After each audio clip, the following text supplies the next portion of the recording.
മക്കളെ, മാതാപിതാക്കളെ, അസ്സലാമു അലൈക്കും വറഹ്മത്തുള്ളാഹി വബറകാതുഹു. എല്ലാവരും ചായയൊക്കെ കുടിച്ചോ? നമുക്ക് ഒരു പ്രാർത്ഥനാ ഗാനത്തോടു കൂടി തുടങ്ങാം ഇൻഷാ അല്ലാഹ്. ആലം ദയാലുവായി ദാക്ഷിണ്യശാലിയായി വാഴുന്നോരീശ്വരൻ തിരുനാമത്തിൽ നിഖില ലോകങ്ങൾക്കും ഏകരക്ഷകനാകും അഖിലേശ്വരനല്ലയോ സകല സ്തുതിയും. പരമകാരുണ്യവാൻ കരുണാനിധിയേ, വിധി പറയും ദിവസത്തിൻ ഏകാധിപനേ, നിയതമാരാധിപ്പൂ ഞങ്ങളങ്ങയെ മാത്രം, സതതം സഹായമർപ്പിപ്പതും തിരുമുൻപിൽ. നയിക്കണം ഞങ്ങളെ നേരായ മാർഗത്തിൽ, നിന്നനുഗ്രഹപാത്രമായോർ തൻ മാർഗത്തിൽ. അങ്ങയാൽ കോപിക്കപ്പെട്ടോരുടെ വഴിയല്ല, സന്മാർഗഭ്രഷ്ടർതൻ വഴിയിലുമല്ല. ആലം ദയാലുവായി ദാക്ഷിണ്യശാലിയായി വാഴുന്നൊരീശ്വരൻ തിരുനാമത്തിൽ.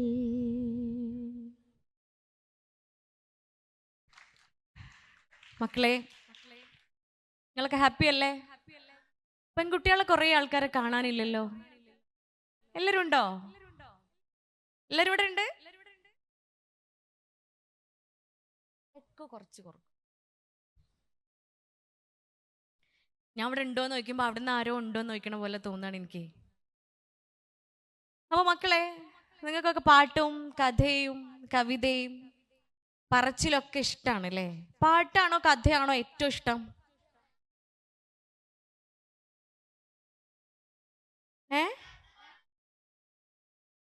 പാട്ട്, കഥ, അത് നമുക്ക് രണ്ടും പരിഗണിക്കാം അല്ലേ?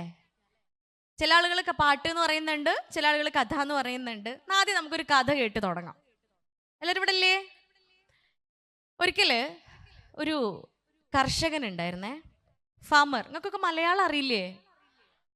മലയാളം മനസ്സിലാവാത്ത കുട്ടികളൊന്നും ഇല്ലല്ലോ. അപ്പോ ഒരിക്കല് ഒരു കർഷകൻ ഉണ്ടായിരുന്നു. കർഷകൻ എന്ന് വെച്ചാൽ അറിയാലോ, ഇയാൾക്ക് വലിയൊരു കൃഷിത്തോട്ടം ഉണ്ട്, വിശാലമായ കൃഷിത്തോട്ടാണ്. ഇയാൾ എന്നും രാവിലെ അല്ലേ ഈ കൃഷിത്തോട്ടത്തിലൂടെ എങ്ങനെ നടന്നു പോവും. എന്നിട്ട് ആ കൃഷിത്തോട്ടത്തിൽ അയാളുടെ കുറേ കൃഷികളുണ്ട്. ഈ കൃഷികളൊക്കെ ഇങ്ങനെ നോക്കി, വിളകളൊക്കെ ഇങ്ങനെ നിരീക്ഷിച്ച്, അതിലെന്തെങ്കിലും പെസ്റ്റിസൈഡ്സ് ഒക്കെ അടിക്കാനുണ്ടെങ്കിൽ അതൊക്കെ ഇങ്ങനെ അടിച്ച്, അതൊക്കെ ഇങ്ങനെ നോക്കി ആ തോട്ടം മുഴുവൻ ഇങ്ങനെ നടക്കും. ഈ തോട്ടത്തിന്റെ ഒരു അറ്റത്ത് ഒരു മൂലയില് ഒരു വലിയൊരു മരമുണ്ട്. ഈ മരത്തിന്റെ മുകളില് ഒരു കിളിക്കൂടുണ്ട്. ആ കിളിക്കൂട്ടില് ഒരു പക്ഷി മുട്ടയിട്ടിട്ടുണ്ട്.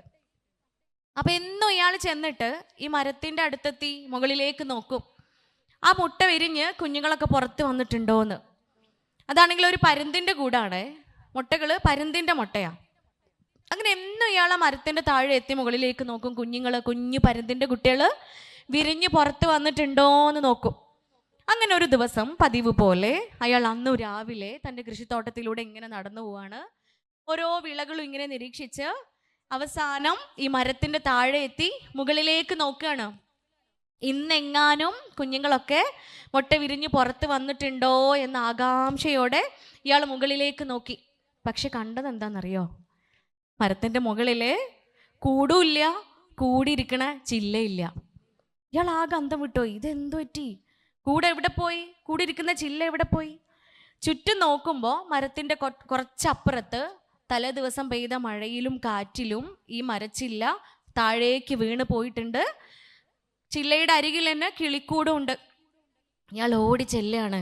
കാരണം 4 മുട്ടകളുണ്ടായിരുന്നു, 4 പൊട്ടിയിട്ടുണ്ടാവും. എന്നാലും ഒന്ന് നോക്കട്ടെ എന്ന് വിചാരിച്ചിട്ട് ഓടിച്ചെല്ലാണ്. അയാൾ ഓടിച്ചെന്ന് കൂട്ടിലേക്ക് നോക്കുമ്പോൾ 4 മുട്ടകളിൽ 3 മുട്ടയും പൊട്ടിയിട്ടുണ്ട്. ഒരു മുട്ട മാത്രം പൊട്ടിയിട്ടില്ല. ഇയാൾ എന്ത് ചെയ്തു? ഇയാൾക്ക് സന്തോഷമായി. ഇയാളെ മുട്ട കയ്യിലെടുത്ത് വീട്ടിലേക്ക് വരികയാണ്. എന്തിനാ മുട്ട? ബുൾസൈ അടിക്കാനോ? എന്തിനാ? പുഴുങ്ങി തിന്നാനോ? വിരിയിക്കാൻ. എനിക്ക് കേൾക്കണില്ല, മനസ്സിലായില്ല നിങ്ങൾ പറഞ്ഞത്.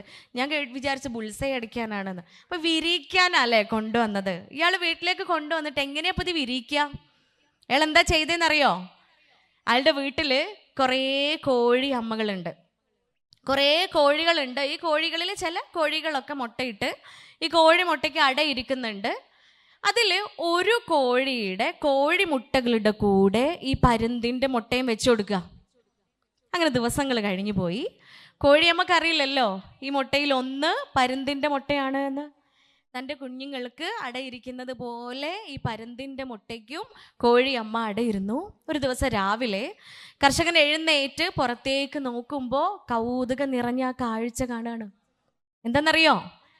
ഒരമ്മ കോഴിയുടെ കൂടെ കുഞ്ഞു കോഴിക്കുഞ്ഞുങ്ങളും നടുവിലൊരു പരുന്തിൻ്റെ കുഞ്ഞും. കുറേ കോഴിക്കുഞ്ഞുങ്ങളും ആ കോഴിക്കുഞ്ഞുങ്ങളുടെ നടുവിലുണ്ട് ഒരു പരുന്തിൻ്റെ കുഞ്ഞ്. കൗതുകം നിറഞ്ഞ കാഴ്ചയായിരുന്നു, ഭംഗിയുള്ള കാഴ്ചയായിരുന്നു. അങ്ങനെ ദിവസങ്ങൾ വീണ്ടും കഴിഞ്ഞു പോവാണ്. അമ്മ കോഴി കാണിച്ചു കൊടുക്കുന്നത് പോലെ കോഴിക്കുഞ്ഞുങ്ങളും അമ്മയെപ്പോലെ കൊത്തി തിന്നാനും ചിക്കി ചികയാനും തുടങ്ങി. തൻ്റെ കോഴിക്കുഞ്ഞുങ്ങൾ കോഴി അമ്മയും ചെയ്യുന്നത് പോലെ പരുന്തിൻ്റെ കുഞ്ഞും കൊത്തി തിന്നും ചിക്കി ചികഞ്ഞും ഒക്കെ അമ്മ കോഴിയുടെയും മറ്റു കോഴിക്കുഞ്ഞുങ്ങളുടെയും കൂടെ ഇങ്ങനെ ജീവിക്കാം. അങ്ങനെ ഒരു ദിവസം കർഷകൻ്റെ വീട്ടിലേക്ക് ഒരു വിരുന്നുകാരൻ വരികയാണ്. കർഷകൻ്റെ കൂട്ടുകാരൻ വന്നു, വീട്ടിലേക്ക് വന്നു. വളരെ മനോഹരമായിട്ട് അയാളെ സ്വീകരിച്ചു, ഭക്ഷണമൊക്കെ കൊടുത്ത്. ഈ കർഷകനും കൂട്ടുകാരനും കൂടെ മുറ്റത്തേക്ക് ഇറങ്ങുമ്പോഴാണ് കൗതുകം നിറഞ്ഞ ഈ കാഴ്ച കൂട്ടുകാരനും കാണുന്നത്. ഇയാൾക്ക് അത്ഭുതമായി. കൂട്ടുകാരൻ ചോദിക്കുകയെന്ന് കർഷകൻ്റെ അടുത്ത്, ഇതെങ്ങനെ? ഇതൊരു പരുന്തിൻ്റെ കുഞ്ഞല്ലേ? കുറേ കോഴിക്കുഞ്ഞുങ്ങളുടെ നടുവിൽ ഇത് ഒരു പരുന്തിൻ്റെ കുഞ്ഞ്, ഇതെങ്ങനെ സംഭവിച്ചു? കർഷകൻ കഥ മുഴുവൻ, നടന്ന സംഭവം മുഴുവൻ തൻ്റെ കൂട്ടുകാരന് വിശദമായി പറഞ്ഞു കൊടുത്തു. അപ്പോഴും കൂട്ടുകാരൻ്റെ സംശയം മാറണില്ല. കൂട്ടുകാരന് വീണ്ടും സംശയമാണ്. പക്ഷെ ഇത് പോസിബിൾ അല്ലല്ലോ, കാരണം ഈ കോഴിക്കുഞ്ഞുങ്ങളുടെ കൂടെ ഉള്ളത് പരുന്തിൻ്റെ കുഞ്ഞാ. നിങ്ങൾക്കൊരു കാര്യം അറിയോ? പരുന്താണ് ഏറ്റവും ഉയരത്തിൽ പറക്കുന്ന ഒരു പക്ഷിയാണ് പരുന്ത്, അല്ലെ? ഏറ്റവും ഉയരത്തിൽ ആകാശത്തിലൂടെ പറക്കുന്ന ഒരു പക്ഷിയാണ് പരുന്ത്. മാത്രമല്ല പരുന്തിന് വേറെ ഒരു പ്രത്യേകത കൂടി ഉണ്ട് എന്ന് തൻ്റെ കൂട്ടുകാരൻ കർഷകന് പറഞ്ഞു കൊടുക്കുക. അതെന്താണെന്നറിയോ? പരുന്തിൻ്റെ ഹിസ്റ്ററി ഇങ്ങനെയാ.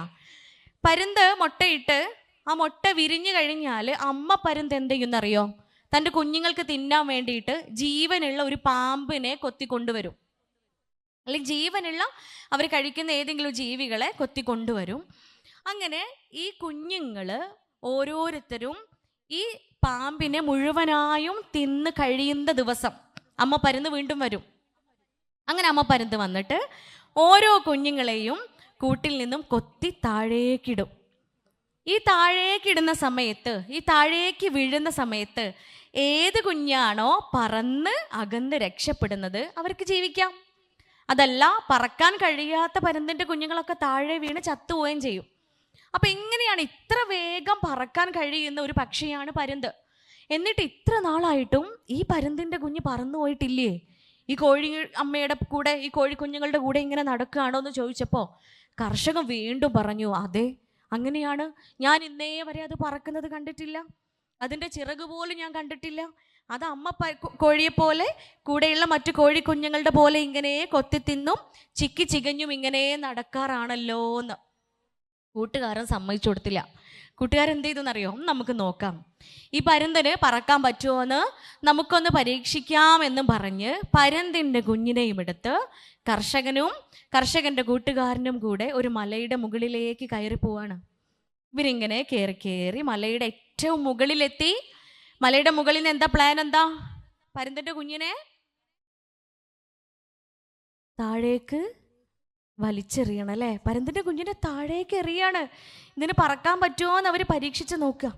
കർഷകന് സങ്കടം വരുന്നുണ്ട്. കാരണം ഇന്നേ വരെ അത് പറക്കുന്നത് കണ്ടിട്ടില്ല, അതിൻ്റെ ചിറകൊന്നും കണ്ടിട്ടില്ല. പിന്നെ എങ്ങനെയാ അതിന് പറക്കാൻ പറ്റുക എന്നിങ്ങനെ ചിന്തിച്ചുകൊണ്ടിരിക്കുമ്പോഴാ കർഷകൻ്റെ കൂട്ടുകാരൻ ഈ കുഞ്ഞിനെ പിടിച്ച് താഴേക്ക് വലിച്ചെറിയുന്നത്.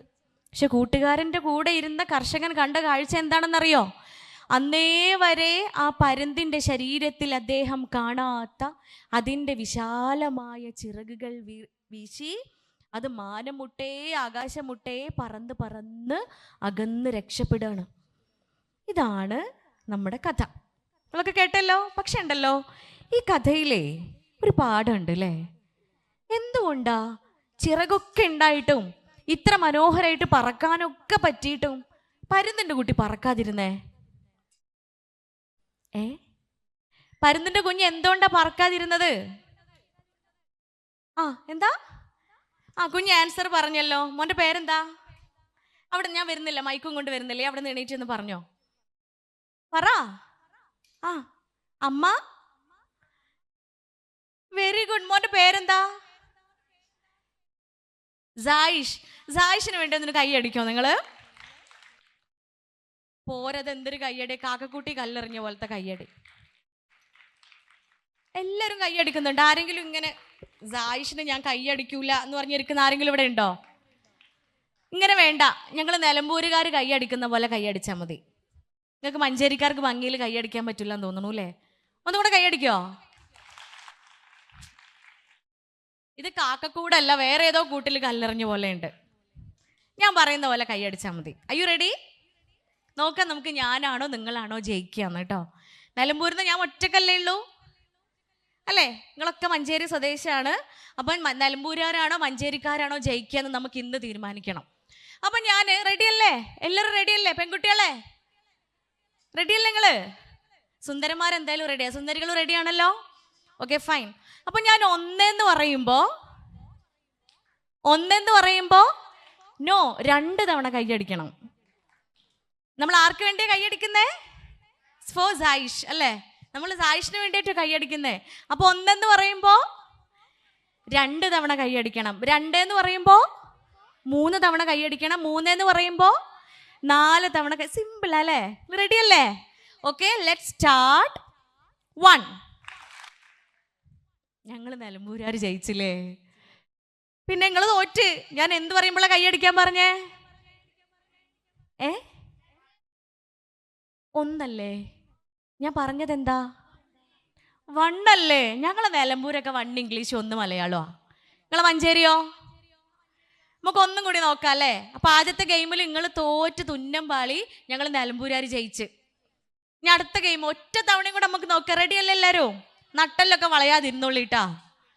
നന്നായിട്ടൊന്ന് ബ്രീത്ത് ഇൻ ചെയ്ത് ബ്രീത്ത് ഔട്ട് ചെയ്ത് ഭയങ്കര കോൺസെൻട്രേഷനിൽ ഇരിക്കുക. റെഡി അല്ലേ? നമ്മളെ നിലമ്പൂരുകാർ ജയിക്കോ മഞ്ചേരിക്കാർ ജയിക്കോ നോക്കാം നമുക്ക്. റെഡി? സുന്ദരിമാരെ റെഡി അല്ലേ?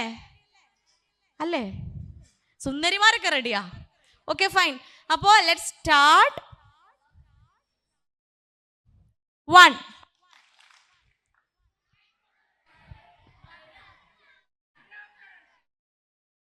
ഇപ്പോഴും ആര് ജയിച്ച്?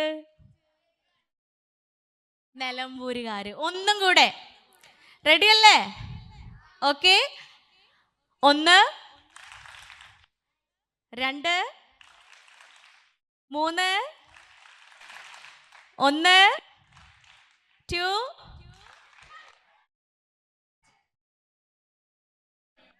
അപ്പോ ഞാൻ ജയിച്ചതായി ഞാൻ സ്വയം പ്രഖ്യാപിച്ചിരിക്കുന്നു. ഞാൻ ഒറ്റയ്ക്ക് ജയിച്ചു അല്ലേ? അടുത്ത ഗെയിമിൽ നിങ്ങൾ എന്നെ തോൽപ്പിക്കണേ. അപ്പോൾ സായിഷ് പറഞ്ഞ ആൻസറിലേക്ക് നമ്മൾ വരാണ്. മിടുക്കനാട്ടോ, അവൻ ഉത്തരം പറഞ്ഞു. ഒരു പക്ഷെ നിങ്ങളുടെ ഉള്ളിൽ അതിൻ്റെ ആൻസർ വന്നിട്ടുണ്ടാവും. പക്ഷെ പറഞ്ഞാൽ തെറ്റിപ്പോവോന്ന് പേടിയില്ലേ? അല്ലെങ്കിൽ പറഞ്ഞാൽ കളിയാക്കുമോന്ന് പേടി. ആര്? ഓള് കളിയാക്കുമോ അല്ലെങ്കിൽ ഓന് കളിയാക്കുമോ? ഓനും കളിയാക്കിക്കോട്ടെ, അതിന് നമ്മക്കെന്താ? നമ്മക്കൊരു കുഴപ്പമുണ്ടോ? ഇല്ല. ഓള് കളിയാക്കിയാലും ഓന് കളിയാക്കിയാലും നമുക്കൊരു കുഴപ്പമില്ല എന്ന് പറയണം. അപ്പൊ സായിഷ് പറഞ്ഞ ആൻസർ എന്താണെന്നറിയോ? അമ്മ എന്നുള്ള വാക്കാണ് അവൻ പറഞ്ഞത്. ഇവിടെ പരുന്തിൻ്റെ കുഞ്ഞിനെ അമ്മയായി വളർത്തിയത് ആരാ? കോഴിയല്ലേ? കോഴി അമ്മയാണ്. അപ്പൊ കോഴി അമ്മ എന്താണോ ചെയ്ത് കാണിച്ചത്, കോഴിയമ്മ പറക്കുന്നില്ല. കൂടെയുള്ള കോഴിക്കുഞ്ഞുങ്ങളും പറക്കുന്നില്ല. അവരൊക്കെ ഇങ്ങനെ ചിക്കി ചികഞ്ഞ് കൊത്തി തിന്ന് നടക്കുക. സ്വാഭാവികമായും പരുന്തിന്റെ കുഞ്ഞും കരുതിയത് എന്താണെന്നറിയോ? ഇങ്ങനെയൊക്കെയാണ് എന്നാ. അങ്ങനെ പരുന്തിന്റെ കുഞ്ഞും അങ്ങനെയായി മാറുക. ഡോക്ടർ പന്തൻ ഈ കഥ ഇവിടെ പറഞ്ഞതെന്നറിയോ? പൊന്നുമക്കളെ, നിങ്ങളുടെ ഓരോരുത്തരുടെയും ജീവിതം ഇതുപോലെയാണ്. നിങ്ങൾ 10ാം ക്ലാസ്സിന് മുമ്പേ ഉള്ള 15 വയസ്സിന്റെ മുമ്പേ ഉള്ള കുട്ടികളാണ്. നിങ്ങളുടെ വളർച്ചയൊന്നും പൂർത്തിയായിട്ടില്ല. നിങ്ങളുടെ അഡോളസൻ പീരീഡ് കഴിഞ്ഞിട്ടില്ല. നിങ്ങൾ അഡോളസൻ പീരീഡിലൂടെ കൗമാരപ്രായത്തിലൂടെ ഇങ്ങനെ കടന്നുപോയിക്കൊണ്ടിരിക്കുന്ന ആളുകളാ. ഈ കൗമാരപ്രായം എന്ന് പറഞ്ഞാൽ ഭയങ്കര രസമുള്ള സമയമാണ്. നമുക്ക് നമ്മുടെ ജീവിതത്തിൽ ഏറ്റവും കൂടുതൽ ഓർത്തെടുക്കാൻ ആഗ്രഹിക്കുന്ന, വീണ്ടും തിരിച്ചു വന്നെങ്കിൽ എന്ന് നമ്മൾ ആഗ്രഹിക്കുന്ന ഭയങ്കര രസമുള്ള പീരീഡാണ് അഡോളസൻ പീരീഡ്, കൗമാരം. എപ്പോഴാ കൗമാരം തുടങ്ങുക? 12, 13, 14. ഇനി മോൾക്ക് പോവില്ല നിങ്ങള്. 10. Very good. ആരാ 10 എന്ന് പറഞ്ഞത്? പേരെന്താ? പറ. റൈഹാൻ, ഷെഹൻ, ലഹൻ. ഒന്നും കൂടി കേൾക്കാം കേട്ടാ. ലഹൻ തന്നെയാ. ലഹൻ കറക്റ്റ് ആൻസർ പറഞ്ഞു കേട്ടോ. എന്താണെന്നറിയോ? എപ്പോഴാ തുടങ്ങുക? 10. ലഹൻ എത്ര വയസ്സായി? 12. അപ്പൊ 10 വയസ്സ് മുതൽ എന്ത് തുടങ്ങും? അഡോളസൻ പീരീഡ് തുടങ്ങും, കൗമാരപ്രായം തുടങ്ങും, അഥവാ ടീനേജ് തുടങ്ങും.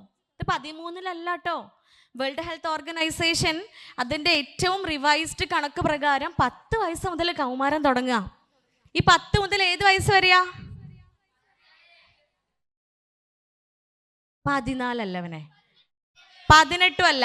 Very good. 19. മോന്റെ പേര്? നിഹാൻ. നിഹാൻ. റിഹാന് കറക്റ്റ് ആൻസർ പറഞ്ഞു. റിഹാനും റിഹാന്റെ ഫ്രണ്ട് ഉണ്ട് ഇവിടെ, രണ്ടാളും കൂടെ കറക്റ്റ് ആൻസർ പറഞ്ഞു. 19. അപ്പൊ ഈ ആൻസർ പറഞ്ഞ 3 കുട്ടികൾക്കും വേണ്ടി ഒന്ന് കൈ അടിച്ചാണ്. ഓക്കെ? നോ, അങ്ങനെ അടിക്കണ്ട. 1, 2. Very good. അപ്പോ 10 വയസ്സ് മുതൽ 19 വയസ്സ് വരെയാണ് കൗമാരം കൗമാര പീരീഡ്, അഡോളസൻ പീരീഡ്. ഈ പീരീഡിന് കുറേ പ്രത്യേകതകളുണ്ട്. ഈ പീരീഡിൽ ഈ 19 വയസ്സ് വരെയുള്ള ഈ സമയത്ത് നമ്മൾ എന്തൊക്കെയാണോ കേൾക്കുന്നത്, എന്തൊക്കെയാണോ കാണുന്നത്, എന്തെല്ലാമൊക്കെയാണോ അറിയുന്നത്. ആരെൻ്റെ കൂടെ ബീജി ഇടണേ? നമുക്ക് ഒപ്പിടുവാ. ഉണ്ടോ? നല്ല രസമുണ്ടേ. ബീജി ഇടങ്ങോട്ട് വരണ അവിടെ നിന്നിട്ടാ മതി. ഓക്കെ, എന്നാ ഫൈൻ. അപ്പോ ഈ 10നും 19നും ഇടയിൽ ഈ 19 വയസ്സാവുമ്പോഴത്തേന് നമ്മൾ എന്തൊക്കെയാണോ കേൾക്കുന്നത്, എന്തൊക്കെയാണോ അറിയുന്നത്, എന്തൊക്കെയാണോ അനുഭവിക്കുന്നത്, എന്തെല്ലാം ഒക്കെയാണോ നമ്മൾ ചെയ്യുന്നത്, ഇതിൻ്റെ അടിസ്ഥാനത്തിലാണ് നമ്മളെ ഭാവി 19 വയസ്സിന് ശേഷമുള്ള നമ്മുടെ ജീവിതം തീരുമാനിക്കപ്പെടുന്നത്. നമ്മൾ മനസ്സിലാക്കേണ്ടത്, ഈ സമയത്ത് ഏറ്റവും നല്ലത് മാത്രം കേൾക്കുന്ന ആള്, ഏറ്റവും നല്ലത് മാത്രം കാണുന്ന ആള്, ഏറ്റവും നല്ലതിനോട് മാത്രം കൂട്ടുകൂടുന്ന ആള്, ഏറ്റവും നല്ലത് മാത്രം അനുഭവിക്കുന്ന ആള്, അയാൾക്ക് ഏറ്റവും നല്ല ഭാവി ഉണ്ടാവുക. ഹൈ ചെക്കന്മാരെ, നിങ്ങളൊക്കെ അവിടെ ഇല്ലേ? നിങ്ങൾ വർത്താനം പറഞ്ഞ് ഞാൻ ക്ലാസ് നിർത്തി ഇപ്പൊ പോവേ, അല്ലെങ്കിൽ വർത്താനം പറയുന്ന ആളെടുത്തൊക്കെ മൈക്ക് വരും. മനസ്സിലായല്ലോ? അപ്പോ നിങ്ങൾ ഏറ്റവും മനോഹരമായി ഇപ്പൊ ആരോടൊക്കെയാണോ കൂട്ടുകൂടുന്നത്, കേൾക്കുന്നത്, കാണുന്നത്, അനുഭവിക്കുന്നത്, അതിൻ്റെ അടിസ്ഥാനത്തിലാണ് നിങ്ങളുടെ ഭാവി ജീവിതം തീരുമാനിക്കപ്പെടുന്നത്. ഇപ്പൊ നിങ്ങൾ ഏറ്റവും കൂടുതൽ കാണുകയും കൂട്ടുകൂടൊക്കെ ചെയ്യുന്നത് ആരോടാ? നിങ്ങളെ ചങ്കിനോടല്ലേ? അല്ലേ? അപ്പൊ നിങ്ങളെ ചങ്ക് പറയണ, എടാ നമുക്ക് ക്ലാസ് കട്ട് ചെയ്യല്ലേ എന്ന്. ചങ്ക് പറയാണ്, എടാ നാളെ നമുക്ക് വയറുവേദന ആയിക്കോട്ടെ, നാളെ നമുക്ക് ക്ലാസ് പോണ്ട, അല്ലെങ്കിൽ എടി നാളെ നമുക്ക് ക്ലാസ് പോണ്ട, ക്ലാസ് കട്ട് ചെയ്യല്ലേ. അപ്പൊ എന്താ നമ്മൾ മറുപടി പറയാ? പിന്നെന്താ നമുക്ക് ക്ലാസ് കട്ട് ചെയ്ത് കറങ്ങാൻ പോവാന്ന് പറഞ്ഞാല് നമ്മളുടെ കറക്കം, ക്ലാസ് കട്ട് ചെയ്ത അനുഭവം, ഈ കറങ്ങുന്ന സന്ദർഭത്തിൽ നമ്മൾ ചെയ്യാൻ പോകുന്ന കുറേയേറെ കാര്യങ്ങൾ, ഇതൊക്കെ ചീത്തതാണോ? ആ പ്രവൃത്തിയെ ചീത്തതാണല്ലേ? ക്ലാസ് കട്ട് ചെയ്യാന്ന് പറഞ്ഞാൽ എന്താണ്? കളവല്ലേ? നുണയല്ലേ? കളവ് പറയുമ്പോൾ, നുണ പറയുമ്പോൾ നമ്മുടെ ശരീരത്തിൻ്റെ ഉള്ളിൽ കുറേ രാസപ്രവർത്തനങ്ങൾ നടക്കുന്നുണ്ട്. നമ്മുടെ ശരീരത്തിൻ്റെ ഉള്ളിൽ ഉണ്ടാവുന്ന കുറേ കെമിക്കൽസ് ഉണ്ട്. അഡ്രിനാലിൻ, നോർ അഡ്രിനാലിൻ പോലെയുള്ള കിഡ്നീൻ്റെ മുകളിൽ ഉണ്ടാവുന്ന കുറേ ഹോർമോണുകൾ. ഇതിൻ്റെയൊക്കെ അളവ് ശരീരത്തിൽ കൂടിക്കഴിഞ്ഞാൽ നമ്മുടെ ബ്രെയിൻ, തലച്ചോറിൻ്റെ ഉള്ളിലത്തെ മെമ്മറി സൈറ്റ് അടയും, മെമ്മറി പവർ കുറയും, നമ്മളെ ബുദ്ധിയെ ബാധിക്കും, നമ്മളെ സ്റ്റഡീസിനെ എഫക്റ്റ് ചെയ്യും. ഇങ്ങനെ കുറേ നെഗറ്റീവ്സ് അതിനുണ്ട്.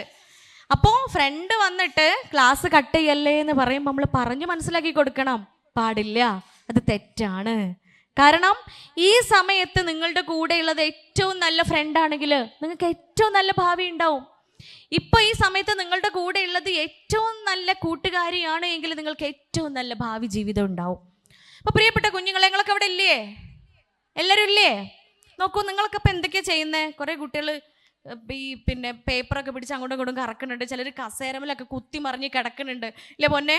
പലരും, ചിലരൊക്കെ മഫ്തിയൊക്കെ ക്ലിയർ ചെയ്യുന്നുണ്ട്, ചിലർ മുഖമൊക്കെ തുടക്കുന്നുണ്ട്, അല്ലേ? ഡോക്ടറാണെങ്കിൽ മൈക്ക് പിടിച്ച് ഇവിടെ പ്രസംഗിക്കുന്നുണ്ട്. അപ്പം നമ്മുടെ ബോഡിയിൽ കുറേ ആക്ടിവിറ്റീസ് ഇപ്പം ഇങ്ങനെ നടന്നുകൊണ്ടിരിക്കുക. ശരീരത്തിൻ്റെ ഉള്ളിലോ അതിനേക്കാൾ ആക്ടിവിറ്റീസ് നടക്കുന്നില്ലേ? നമ്മുടെയൊക്കെ ഹൃദയം ഒരു മിനിറ്റിൽ എത്ര തവണ ബീറ്റ് ചെയ്യും? എത്ര? 125? ചെങ്ങായ പട്ടി പിന്നാലെ കൂടേണ്ടി വരും 125 തവണ ബീറ്റ് ചെയ്യണമെങ്കിൽ. എത്ര? 72. Very good. മോന്റെ പേര് അയാൻ. അയാൻ പറഞ്ഞു, അത് അയാൻ കൊണ്ടുപോയി. അതിൻ്റെ ആൻസർ അയാൻ കൊണ്ടുപോയി. എത്രയാണ് ഒരു മിനിറ്റിൽ? 72 ടൈംസ് നമ്മുടെ ഹാർട്ട് ബീറ്റ് ചെയ്തുകൊണ്ടിരിക്കുക. നമ്മുടെ ലങ്സോ, ശ്വാസകോശം ഒരു മിനിറ്റിൽ ചിമ്പാൻസ് പിന്നാലെ കൂടിയാലും 108 തവണ ബീറ്റ് ചെയ്യൂല. ഒരു മിനിറ്റിൽ നമ്മുടെ ശ്വാസകോശം 16 മുതൽ 18 തവണയാണ് ബീറ്റ് ചെയ്യുള്ളൂ, അല്ലേ? 16 മുതൽ 18 തവണ മാത്രമാണ് ഓക്സിജൻ ഉള്ളിലേക്ക് എടുത്ത് കാർബൺ ഡൈ ഓക്സൈഡിനെ പുറത്തേക്ക് പറഞ്ഞയക്കുള്ളൂ. നമ്മുടെ കിഡ്നി നമ്മുടെ ശരീരത്തിൽ വരുന്ന 5 മുതൽ 5.5 ലിറ്റേഴ്സ് വരുന്ന രക്തത്തെ ശുദ്ധീകരിച്ചുകൊണ്ടിരിക്കുകയാണ്. നമ്മുടെ ലിവർ ബ്ലഡിലുള്ള എല്ലാ ടോക്സിക് മെറ്റീരിയൽസിനെയും റിമൂവ് ചെയ്ത് അതിലേക്ക് വോണ്ടഡ് ആയിട്ടുള്ള മെറ്റീരിയൽസിനെയൊക്കെ കൊടുത്തുകൊണ്ടിരിക്കുകയാണ്. തലച്ചോറ് എപ്പോഴും പ്രവർത്തിച്ചുകൊണ്ടിരിക്കുകയാണ്. നമ്മുടെ മസിൽസൊക്കെ മൂവ് ചെയ്തുകൊണ്ടിരിക്കുകയാണ്. നിങ്ങളുടെ ആക്ടിവിറ്റീസിൽ മസിൽസൊക്കെ മൂവ് ചെയ്യുന്നുണ്ട്. ഡോക്ടർ സംസാരിക്കാനും ഡോക്ടറുടെ നാവ്, അതുപോലെ കൈകൾ, എല്ലാ മസിൽസും ഇങ്ങനെ അനങ്ങിക്കൊണ്ടിരിക്കുക. അപ്പോൾ നമ്മുടെയൊക്കെ ജീവൻ നിലനിർത്തുന്ന ഈ ആക്ടിവിറ്റീസ് ഒക്കെ നമ്മുടെ ശരീരത്തിൽ നടക്കണമെന്നുണ്ടെങ്കിൽ നമ്മുടെ ശരീരത്തിൽ നിർബന്ധമായും ഉണ്ടാവേണ്ട ഒരു ഹോർമോൺ ഉണ്ട്. അഥവാ നമ്മുടെ ജീവൻ നിലനിർത്തണമെങ്കിൽ, നമ്മളൊക്കെ ജീവിക്കണമെന്നുണ്ടെങ്കിൽ നമ്മുടെയൊക്കെ ശരീരത്തിൽ എസെൻഷ്യലായിട്ട് ഉണ്ടാവേണ്ട ഒരു ഹോർമോൺ ഉണ്ട്. ആ ഹോർമോണിൻ്റെ പേരാണ് ഡോപ്പാമൈൻ. എന്തേനു? ഡോപ്പാമൈൻ. ഈ ഡോപ്പാമൈൻ തലച്ചോറിൻ്റെ ഉള്ളിൽ സബ്സ്റ്റാൻഷ്യ നൈഗ്ര എന്ന് പറയുന്ന ഒരു ഭാഗമുണ്ട്. ഈ ഭാഗത്താണ് സെക്രീറ്റ്, ഈ ഭാഗത്ത് നിന്നാണ് ഉണ്ടാവുക. ആ സെക്രീറ്റ് ചെയ്യുന്ന പ്രോസസ്സിന് പറയുന്ന പേരാണ് ഡോപ്പാമൈൻ ക്രഷ്. എന്തേനി ഡോപ്പാമൈൻ? ഇത് ക്രഷ് എന്ന് പറയുമ്പോൾ ചിലർക്കൊക്കെ ഒരു ചിരി, ചിലർക്ക് വായ പൊത്തി വെച്ചിട്ടൊക്കെ ക്രഷ് എന്ന് പറയണത്. ക്രഷ് എന്ന് വെച്ചാൽ എന്താ? ഞാനിങ്ങനെ കയറി വരുന്ന സമയത്തെ അതിൻ്റെ താഴെ ക്രഷർ കണ്ടിരുന്നു. ആ കയറ്റത്തിന് താഴേക്ക് നോക്കിയപ്പോൾ അവിടെ എന്താ ഉള്ളത്? ക്രഷ് എന്ന് വെച്ചാൽ എന്താ? ഞാൻ പഠിച്ച ക്രഷിൻ്റെ അർത്ഥം എന്താണെന്നറിയോ? ഇടിച്ച് പൊടിക്കാന്നാ. നിങ്ങൾ പഠിച്ചതോ? അതിൻ്റെ റബ്ബേ, എന്തൊരു നാണല്ലേ! ക്രഷിന് വേറെ എന്തെങ്കിലും അർത്ഥം ഉണ്ടാ? നിങ്ങൾ ചിരിക്കണ ക്രഷിലേക്കാണ് ഡോക്ടർ വരുന്നത് കേട്ടോ. അപ്പോൾ ഇതാ ക്രഷ് അല്ല, ഇത് തലച്ചോറിൻ്റെ ഉള്ളിൽ നടക്കുന്ന ക്രഷാണ്. ഡോപ്പാമൈൻ എന്ന് പറയുന്ന ഹോർമോൺ തലച്ചോറിൻ്റെ ഉള്ളിൽ ഉണ്ടാവുന്ന പ്രോസസ്സിന് പറയുന്ന പേരാണ് ഡോപ്പാമൈൻ ക്രഷ്. ഇനി ഡോപ്പാമൈൻ്റെ ഉള്ളിലേക്ക് നമ്മൾ വരികയാണെന്നുണ്ടെങ്കിൽ, ഈ ഡോപ്പാമൈൻ എന്ന് പറയുന്ന ഹോർമോണിനെ ഹാപ്പി ഹോർമോൺ അല്ലെങ്കിൽ സാറ്റിസ്ഫാക്ടറി ഹോർമോൺ എന്നൊക്കെ അറിയപ്പെടുക. ഇത് ഹാപ്പി ഹോർമോൺ ആണ്, ഫീൽ ഗുഡ് ഹോർമോൺ ആണ്, സാറ്റിസ്ഫാക്ടറി ഹോർമോണാണ്. അതായത് നമ്മൾ ഹാപ്പി ആവുമ്പോൾ നമ്മുടെ ശരീരത്തിൻ്റെ ഉള്ളിൽ ഉണ്ടാവുന്ന ഹോർമോണാണ് ഡോപ്പാമൈൻ. ഈ ഡോപ്പാമൈൻ നമ്മുടെ ശരീരത്തിൽ ഉണ്ടാകുമ്പോൾ നമ്മൾ ഹാപ്പി ആവും, നമുക്ക് സന്തോഷം ഉണ്ടാവും, നമുക്ക് ഫീൽ ഗുഡ് ഉണ്ടാവും, ഒരു സന്തോഷം ഉള്ള ഒരു അന്തരീക്ഷത്തിൽ നമ്മളിങ്ങനെ നിൽക്കും. അതുപോലെ സാറ്റിസ്ഫാക്ഷൻ, സംതൃപ്തി എന്ന് പറയുന്ന അവസ്ഥയിലേക്ക് നമ്മൾ എത്തും. ഇനി എപ്പോഴാണ് ഈ ഹോർമോൺ ഉണ്ടാവുക? എപ്പോഴാണ് ഈ ഹാപ്പി ഹോർമോൺ എന്നറിയപ്പെടുന്ന ഡോപ്പാമൈൻ ഉണ്ടാവാന്നറിയോ? നമ്മൾ അപ്രീഷിയേറ്റ് ചെയ്യപ്പെടുമ്പോൾ, നമ്മൾ അംഗീകരിക്കപ്പെടുമ്പോൾ, ഇപ്പൊ ഡോക്ടർക്ക് ഇവിടുന്ന് ഈ മൊമെന്റോ തന്നില്ലേ? ഇല്ലേ? നിങ്ങളല്ലേ തന്നത്? ഇതെന്തിനാ തന്നത്? എന്നെ അപ്രീഷിയേറ്റ് ചെയ്യാൻ വേണ്ടിയിട്ട്, എന്നെ അംഗീകരിക്കാൻ വേണ്ടി. അത് ഞാൻ വാങ്ങിച്ചത് എങ്ങനെയാ? എന്ന് പറഞ്ഞ് കരഞ്ഞിട്ടാണോ? ഞാൻ കരഞ്ഞിട്ടാണോ വാങ്ങിച്ചേ? അല്ല, എൻ്റെ മാക്സിമം ഞാൻ സന്തോഷിച്ചു.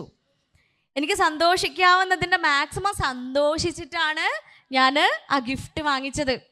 ഇവിടെ അപ്രീഷിയേറ്റ് ചെയ്യുമ്പോൾ ഞാൻ സന്തോഷിക്കുക ചെയ്യാം. നിങ്ങളൊക്കെ സന്തോഷിക്കാറല്ലേ? ക്ലാസ്സിൽ നിങ്ങളെ ടീച്ചർ നിങ്ങളെ വിളിച്ച് അപ്രീഷിയേറ്റ് ചെയ്യുമ്പോൾ നല്ല കുട്ടിയാണ്, ബെസ്റ്റ് സ്റ്റുഡൻ്റ് ആണ്, നല്ല ക്വാളിറ്റി ഉള്ള ബെസ്റ്റ് ബിഹേവിയർ ഉള്ള കുട്ടിയാണ്, നല്ല ലീഡറാണ്, നന്നായിട്ട് പഠിക്കുന്ന കുട്ടിയാണ്, എക്സ്ട്രാ ആക്ടിവിറ്റീസിലൊക്കെ വളരെ ടാലൻറ്റ് കാണിക്കുന്ന കുട്ടിയാണ്, ഇങ്ങനെ നമ്മൾക്കുള്ള സ്കില്ലുകൾ ഓരോന്നും എടുത്ത് പറഞ്ഞ് നമ്മൾ അപ്രീഷിയേറ്റ് ചെയ്യുമ്പോൾ സങ്കടമോ സന്തോഷമോ ഉണ്ടാവുക? സന്തോഷമല്ലേ? എക്സാം പേപ്പറിൽ നല്ല മാർക്ക് വാങ്ങിക്കഴിഞ്ഞു, നല്ല ഫസ്റ്റ് റാങ്ക് വാങ്ങിക്കഴിഞ്ഞു, നമ്മൾ എന്താ മനസ്സിൽ വിചാരിക്കുക? ടീച്ചർ വിളിച്ചിട്ട് നമുക്ക് ഗിഫ്റ്റ് തരുമ്പോൾ അടുത്ത തവണ വാങ്ങണമെന്നോ വാങ്ങൂലെന്നോ? അടുത്ത തവണ ഞാൻ വാങ്ങൂല, അടുത്ത തവണ ഓൻ വാങ്ങിക്കോട്ടെ അല്ലെങ്കിൽ ഓള് വാങ്ങിക്കോട്ടെ വിചാരിക്കോ? ഇല്ല, അടുത്ത തവണയും എനിക്ക് എന്നെ വാങ്ങണം. ഇനി എക്സ്ട്രാ ആക്ടിവിറ്റീസിൽ, സ്പോർട്സിലായിക്കോട്ടെ, ആർട്സിലായിക്കോട്ടെ, ഇവിടെയൊക്കെ നന്നായിട്ട് പെർഫോം ചെയ്ത് കഴിഞ്ഞാൽ, കുഞ്ഞോ മോനോ, എക്സ്ട്രാ ആക്ടിവിറ്റീസിലൊക്കെ നമ്മൾ നന്നായിട്ട് പെർഫോം ചെയ്ത് കഴിഞ്ഞാൽ പ്രൈസ് കിട്ടുമല്ലോ, ഗിഫ്റ്റ് കിട്ടുമല്ലോ. അപ്പം എന്താ മനസ്സിൽ തോന്നുക? ഇനിയും എനിക്ക് ഇതുപോലെ പെർഫോം ചെയ്യണം, ഇനിയും ഏറ്റവും നല്ല ലീഡർ ആവണം, ഇനിയും ബെസ്റ്റ് പെർഫോമർ ആവണം, ഇനിയും ഏറ്റവും നല്ല സ്റ്റുഡൻ്റ് ആവണം, ഇനിയും എല്ലാ ക്ലാസ്സിലും അറ്റൻഡ് ചെയ്ത സ്റ്റുഡൻ്റ് എന്നുള്ള പേര് എനിക്ക് തന്നെ കിട്ടണം. അതങ്ങനെയാ, മനുഷ്യന്മാരങ്ങനെയാ. നമുക്കൊരു അപ്രീസിയേഷൻ കിട്ടിക്കഴിഞ്ഞാൽ വീണ്ടും വീണ്ടും നമുക്കത് ചെയ്യണമെന്ന് തോന്നും. അതിന് കാരണം ഈ ഡോപ്പാമൈൻ എന്ന് പറയുന്ന ഹോർമോണാണ്. ആ സമയത്ത് നമ്മുടെ തലച്ചോറിനുള്ളിൽ ഡോപ്പാമൈൻ എന്ന് പറയുന്ന ഹോർമോൺ ഉണ്ടാവും. ഡോപ്പാമൈൻ ക്രഷ് സംഭവിക്കും. അതുപോലെ നമ്മൾ സാറ്റിസ്ഫൈഡ് ആയി, നമ്മൾ സന്തോഷിച്ചു. ഹൈ നിങ്ങൾ മിണ്ടിയാ ഞാൻ അപ്പം പോട്ടാ, ഇരുട്ടായി തുടങ്ങി, എനിക്ക് എൻ്റെ പുറേ പോണേ, ഇരുട്ടായപ്പോൾ എനിക്ക് വണ്ടി ഓടിക്കാൻ കഴിയൂല. ഓക്കെ അല്ലേ? നിങ്ങളൊക്കെ ഇവിടെ ഇല്ലേ? ഡോക്ടർ ഇപ്പം നിർത്തും. ഓക്കെ, അപ്പൊ ഈ ഡോപ്പാമൈൻ എന്ന് പറയുന്ന ഹോർമോൺ ഉണ്ടാവുന്നത് കൊണ്ട് ഇനി വീട്ടിൽ നിന്ന് ഉമ്മയും ഉപ്പയും കെട്ടിപ്പിടിച്ച് ഉമ്മ തരുമ്പോ, ഉമ്മ ഇപ്പം നമുക്ക് കെട്ടിപ്പിടിച്ച് ഉമ്മ വരുമ്പോൾ ഉമ്മാൻ്റെ കുട്ടിയാണ് എന്ന് പറയുമ്പോൾ, ഉപ്പാൻ്റെ മോളാണ് മോനാണ് എന്ന് പറയുമ്പോൾ, മിടുക്കനാണ് എന്ന് പറയുമ്പോൾ, മിടുക്കിയാണ് എന്ന് പറയുമ്പോൾ നമ്മളെന്താ വിചാരിക്കുക? അടുത്ത തവണ മിടുക്കനും ഞാൻ കാണിച്ചു തരാമെന്ന് വിചാരിക്കൂല. നമ്മളെന്താ അടുത്ത തവണയും എല്ലായ്പ്പോഴും ഞാൻ ഇങ്ങനെ തന്നെ ആവേണമേ എന്ന ചിന്തയാ ഉള്ളിൽ വരിക. അതിന് കാരണം എന്താണെന്നറിയോ? ആ സമയത്ത് നമ്മുടെ തലച്ചോറിനുള്ളിൽ ഡോപ്പാമൈൻ ഉണ്ടാവുന്നുണ്ട്. പക്ഷേ അത്ഭുതം അവിടെയൊന്നും അല്ല കേട്ടോ. നമ്മൾ ഇനി പറയാൻ പോകുന്ന കാര്യമാണ് നിങ്ങൾ ശ്രദ്ധയോടെ കേൾക്കേണ്ടത്. നമ്മുടെ ശരീരത്തിൽ ഇങ്ങനെയൊന്നും അല്ലാണ്ടും ഡോപ്പാമൈൻ ഉണ്ടാവും. ഇതൊന്നും ചെയ്യണ്ട, ബെസ്റ്റ് സ്റ്റുഡൻ്റ് ആവണ്ട, ഏറ്റവും നല്ല കുട്ടി എന്ന് പറയണ്ട, ഹോംവർക്ക് എന്നും ചെയ്യേ വേണ്ട, സെമിനാറും അസൈൻമെൻറ്റ്സും ഒന്നും കറക്റ്റ് ചെയ്യണ്ട, ഒരു ആക്ടിവിറ്റീസും. ബെസ്റ്റ് പെർഫോമർ ആവണ്ട, നല്ല ലീഡർ ആവണ്ട, നല്ല ക്യാരക്ടർ വേണ്ട, നല്ല ബിഹേവിയർ വേണ്ട, ടീച്ചേഴ്സിനെ റെസ്പെക്റ്റ് ചെയ്യണ്ട, ഉമ്മാനെ ഉപ്പാനെ സ്നേഹിക്കേണ്ട, ആരെയും ബഹുമാനിക്കേണ്ട, കുരുത്തക്കേട് മാത്രം കാണിച്ച് എല്ലാവരെ കൊണ്ടും പറയിപ്പിച്ച് ഡോപ്പാമൈൻ ക്രഷ് ഉണ്ടാവുകയും നമ്മൾ സന്തോഷിക്കുകയും ചെയ്യുന്ന 3 കാര്യങ്ങളെ കുറിച്ചാണ് ഡോക്ടർ പറയുന്നത്. ഈ 3 കാര്യങ്ങൾ ചെയ്തു കഴിയുമ്പോൾ നമ്മൾ ഹാപ്പിയാവും, ഭയങ്കര ഹാപ്പിയാ, ഭയങ്കര സാറ്റിസ്ഫാക്ഷനാ. കാരണം എന്താ? ഡോപ്പാമൈൻ ഉണ്ടാവണുണ്ട്. പക്ഷെ ആരെങ്കിലും നമ്മളെക്കുറിച്ച് നല്ലതെന്ന് പറയുമോ? ഒരാളും നമ്മളെക്കുറിച്ച് നല്ലതെന്ന് പറയില്ല. ഒരാളും നമ്മളെക്കുറിച്ച് ആലോചിച്ച് അഭിമാനിക്കൂല. ഒരാളും ബെസ്റ്റ് സ്റ്റുഡൻ്റ് എന്ന് വിളിക്കൂല. ഒരാളും ആ കുട്ടിയെ പോലെ ആവണമെന്ന് പറയൂല. ഒരാളും ഇഷ്ടത്തോടെ നമ്മുടെ മുഖത്ത് പോലും നോക്കൂല. എല്ലാവരും അറപ്പോടും വെറുപ്പോടും അപമാനത്തോടും കൂടിയിട്ട് നോക്കുന്ന മനുഷ്യനായിക്കൊണ്ട് നമുക്ക് സാറ്റിസ്ഫാക്ഷൻ അല്ലെങ്കിൽ ഹാപ്പിനെസ് എന്ന് പറയുന്ന അവസ്ഥയിലേക്ക് എത്തുന്ന 3 വിഷം നിറഞ്ഞ വളരെ ടോക്സിക് ആയിട്ടുള്ള 3 കാര്യങ്ങളെ കുറിച്ചാണ് ഡോക്ടർ പറയുന്നത്. ഇതിവിടെ നിങ്ങളെ മുമ്പിൽ പറയാൻ കാരണം എന്താണെന്നറിയോ?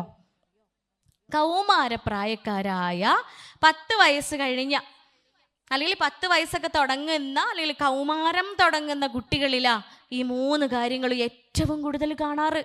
19 വയസ്സ് വരെയുള്ള കുട്ടികളിൽ. കാരണം 19 കഴിയുമ്പോഴത്തേന് നമ്മുടെ തലച്ചോറിനുള്ളിലത്തെ ഏറ്റവും ഫ്രണ്ട് ഭാഗത്തുള്ള ഫ്രണ്ടൽ ലോബ് എന്ന് പറയുന്ന ഭാഗത്തിൻ്റെ വളർച്ച പൂർത്തിയാകും.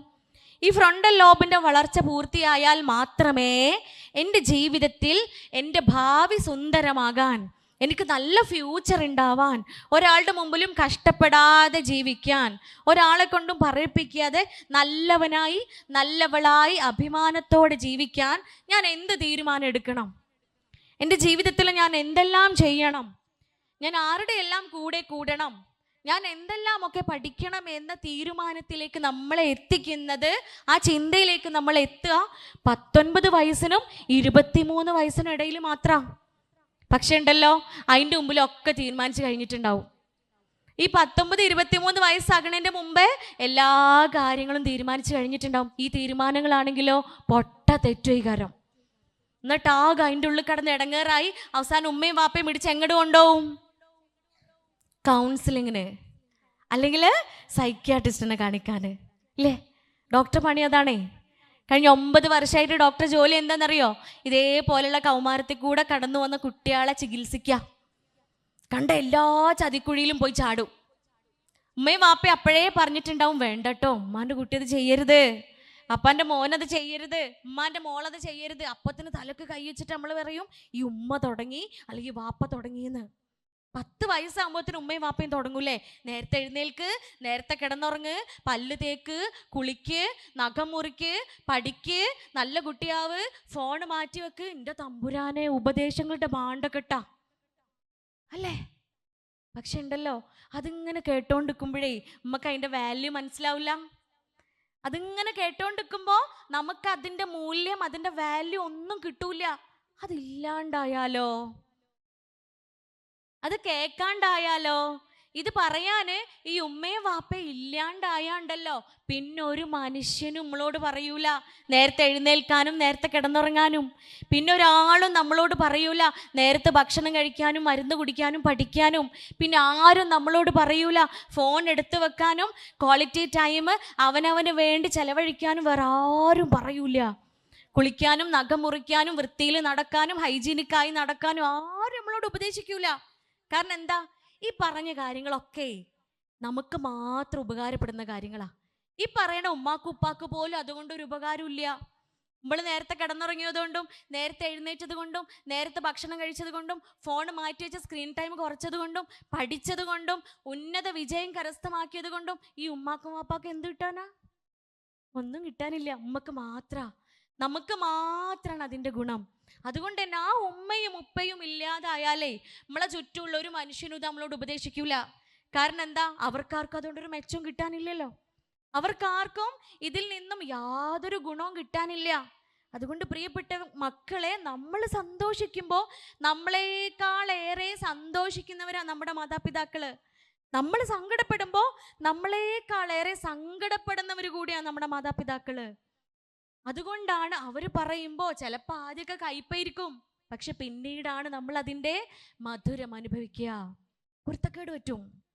നമ്മൾ കേട്ടിട്ടില്ല ഉമ്മാൻ്റെ കുരുത്തക്കേട് പറ്റും എന്നൊക്കെ പറയണത്? അതുണ്ട് കേട്ടാ. ഉമ്മാൻ്റെയും വാപ്പാൻ്റെയും കുരുത്തക്കേടുണ്ട്. ഉമ്മയും വാപ്പയും പറയണത് അനുസരിച്ചിട്ടില്ല എങ്കിൽ മാതാപിതാക്കളുടെ സംതൃപ്തിയിലാണ് അള്ളാഹുവിൻ്റെ സംതൃപ്തി ഉള്ളത്. മാതാപിതാക്കളുടെ കോപത്തിലാണ് അള്ളാഹുവിൻ്റെ കോപം ഉള്ളത്. അല്ലാണ്ട് റസൂല് പഠിപ്പിക്കുക സല്ലല്ലാഹു അലൈഹി വസല്ലം നമ്മളെ പഠിപ്പിക്കുക, നമ്മളോട് പറയാ ഉമ്മാൻ്റെ വാപ്പാൻ്റെ സംതൃപ്തി വേണട്ടാ. ഉമ്മാൻ്റെ വാപ്പാൻ്റെ സംതൃപ്തി ഉണ്ടെങ്കിലേ മുകളിൽ എല്ലാം കാണുന്ന പടച്ചോന്റെ സംതൃപ്തി നിങ്ങൾക്ക് ഉണ്ടാവുള്ളൂ എന്ന്. നമ്മൾ കുറേ പഠിക്കും, ഉറക്കൊഴിച്ച് പഠിക്കും. എക്സാം ഹോളിലെത്തി പഠിച്ച സാധനങ്ങളൊക്കെ പേപ്പറിൽ അങ്ങോട്ട് എഴുതാൻ പറ്റണമെങ്കിലേ ആര് വിചാരിക്കണം? മുകളിലൊരാളുണ്ടില്ലേ? മുകളിൽ നിന്ന് നമ്മളിങ്ങനെ നോക്കിക്കൊണ്ടിരിക്കുന്ന കണ്ഠനാളിയേക്കാളും നമ്മുടെ അരികിൽ നമ്മളെ ചങ്ക് എന്ന് പറയില്ല നിങ്ങള്, ഈ ചങ്ക് ശരിക്കും ആരാ? പടച്ചോനാ. ഈ ചങ്കിനേക്കാളും നമ്മുടെ അരികിൽ നിൽക്കണം നമ്മളെ പടച്ചോൻ അങ്ങോട്ട് വിചാരിക്കണം. ബ്രെയിൻ സെൻറ്റർ തുറന്ന് മെമ്മറി സൈറ്റ് ഓപ്പണായി അതിൽ നിന്ന് പഠിച്ച കാര്യങ്ങളൊക്കെ ഇങ്ങോട്ട് ഔട്ട്പുട്ട് ചെയ്യണം എന്നുണ്ടെങ്കിൽ പടച്ചോൻ കരുതണം. ആ പടച്ചോൻ്റെ സംതൃപ്തി ഉണ്ടാവണമെങ്കിൽ ഭൂമിയിലുള്ള ഉമ്മയും വാപ്പയില്ലേ അവരുടെ സംതൃപ്തിയും നമ്മുടെ കൂടെ ഉണ്ടാവണം. എനിക്കൊക്കെ എപ്പോഴും പേടിയാ. എനിക്ക് 3 ആൺകുട്ടികളാണ് നിങ്ങളെ പോലെ. 6ാം ക്ലാസ്സിലും 5ാം ക്ലാസ്സിലും UKG പഠിക്കുന്ന 3 എണ്ണം. ഇവർക്ക് 3 ആക്കും ഞാൻ ചെയ്യരുത് എന്ന് പറഞ്ഞ് എന്ത് കാര്യം ഓല് ചെയ്താലും ഓൽക്ക് കുരുത്തക്കേട് പറ്റും. എനിക്ക് എൻ്റെ പേടിയാ. എന്നിട്ട് ഒരു ദിവസം സൈക്കിൾ എടുത്ത് മോനെ പോവല്ലേ എന്ന് വെറുതെ എനിക്ക് പറയാൻ തോന്നിയതാ. എപ്പോഴും സൈക്കിൾ എടുത്ത് കറങ്ങാനൊക്കെ പോവാന് മൂത്ത മോനോടെ 6ാം ക്ലാസ് പഠിക്കുന്ന മോനോട് വെറുതെ അന്ന് എന്താ അറിയില്ല എനിക്ക് പറയാൻ തോന്നി, മോൻ ഇപ്പം പോണ്ടാന്ന്. കുറച്ച് കഴിഞ്ഞപ്പം കേൾക്കണം എന്താണെന്നറിയോ, മോന് ഒരു സ്കൂട്ടി വരുന്ന സമയത്ത് അവന് ക്രോസ് ചെയ്തതാ, സ്കൂട്ടി ചെറുതായിട്ട് സൈക്കിളിൽ തട്ടി വീണു, ഹോസ്പിറ്റലിലാണ് എന്ന്. മോൻ അന്ന് ഹോസ്പിറ്റലിലേക്ക് ഞാൻ ഓടി ചെല്ലുമ്പോൾ എൻ്റെ കൈ പിടിച്ചോ കരയാണ് കെട്ടിപ്പിടിച്ചിട്ട്, അമ്മച്ചീൻ്റെ ഗുരുത്തക്കേടായിരിക്കൂലേ എന്ന്. നിങ്ങൾക്കൊക്കെ അനുഭവം ഉണ്ടാവില്ലേ? കുരുത്തക്കേട് ഉള്ളതാ, കുരുത്തക്കേട് പറ്റും. അതുകൊണ്ട് മക്കളെ നമ്മൾ ചിന്തിക്കുക, എൻ്റെ ഉമ്മാൻ്റെ ഉപ്പാൻ്റെ സംതൃപ്തി എനിക്ക് വേണം. ഉമ്മ ഉപദേശിക്കുന്നുണ്ടെങ്കിൽ, ഉപ്പ ഉപദേശിക്കുന്നുണ്ടെങ്കിൽ നമുക്ക് വേണ്ടി മാത്രമാണ്, നമുക്ക് വേണ്ടി മാത്രമാണ്. അതാണെങ്കിൽ ഏറ്റവും കൂടുതൽ കേൾക്കുക ഈ കൗമാരപ്രായത്തിലാ. കാരണം ഇവിടെ നമ്മൾ ഒറ്റയ്ക്കെടുക്കുന്ന പല തീരുമാനങ്ങളും തെറ്റായിരിക്കും. കാരണം അത് സയന്റിഫിക്കലി ഡോക്ടർ പറഞ്ഞ് മനസ്സിലാക്കി തരേണ്ടത് അതുകൊണ്ടാ. ഇവിടെ നമ്മൾ എടുക്കുന്ന പല തീരുമാനങ്ങളും തെറ്റാ. നമ്മൾ സ്വന്തം നമ്മുടെ പിയർ ഗ്രൂപ്പിലുള്ള നമ്മുടെ ചങ്കിനോടും കരളിനോടും ഡിസ്കസ് ചെയ്ത് തീരുമാനിക്കുന്ന പല തീരുമാനങ്ങളും തെറ്റായി പോവും. കാരണം നമ്മുടെ ഫ്രണ്ടൽ ലോബ് പൂർണ്ണ വളർച്ച എത്തിയിട്ടില്ല. 19-നും 23-നും ഇടയിൽ മാത്രമേ അത് വളരുള്ളൂ, പൂർണ്ണ വളർച്ച എത്തുള്ളൂ. അതാണ് നമ്മൾ ശ്രദ്ധിക്കേണ്ടത്. അപ്പം ഉമ്മ ഉപ്പ നമ്മുടെ ഗൈഡാണ്, അവർ നമ്മുടെ വെളിച്ചമാണ്, നമ്മുടെ പ്രകാശമാണ്, നമ്മുടെ വഴികാട്ടികളാണ്. അപ്പോൾ അവർ പറയുന്ന പാതയിലൂടെ ഇപ്പോൾ സഞ്ചരിക്കാൻ ശ്രമിക്കുക. അപ്പോൾ ഡോക്ടർ വീണ്ടും ഡോപ്പാമൈൻ ക്രഷിലേക്ക് വരികയാണ് കേട്ടോ പ്രിയപ്പെട്ട കുഞ്ഞുങ്ങളെ. അപ്പോൾ ഈ 3 വിഷം നിറഞ്ഞ ടോക്സിസിറ്റി ഉള്ള ഡോപ്പാമൈൻ ക്രഷ് ഉണ്ടാക്കുന്ന സാറ്റിസ്ഫാക്ഷനിലേക്ക് നമ്മൾ എത്തിക്കുന്ന 3 കാര്യങ്ങൾ. The first most one is narcotics, the second one is gambling, and the last one is sexuality. ഈ 3 കാര്യങ്ങളെ കുറിച്ച് ഡോക്ടർ പെട്ടെന്ന് പറഞ്ഞു പോവാണ്. ഒന്നാമത്തത് നാർക്കോട്ടിക്സ്. എന്താ നാർക്കോട്ടിക്സ്? ഡ്രഗ്സ്. ലഹരി ഉണ്ടാക്കുന്ന എല്ലാ പദാർത്ഥങ്ങളും, ലഹരി ഉണ്ടാക്കുന്ന എല്ലാ പദാർത്ഥങ്ങളും എന്താണ്? അഡിക്ഷൻ ഉണ്ടാക്കുന്ന, നമുക്ക് അഡിക്ഷൻ തോന്നുക. അഡിക്ഷൻ എന്ന് വെച്ചാൽ എന്താ?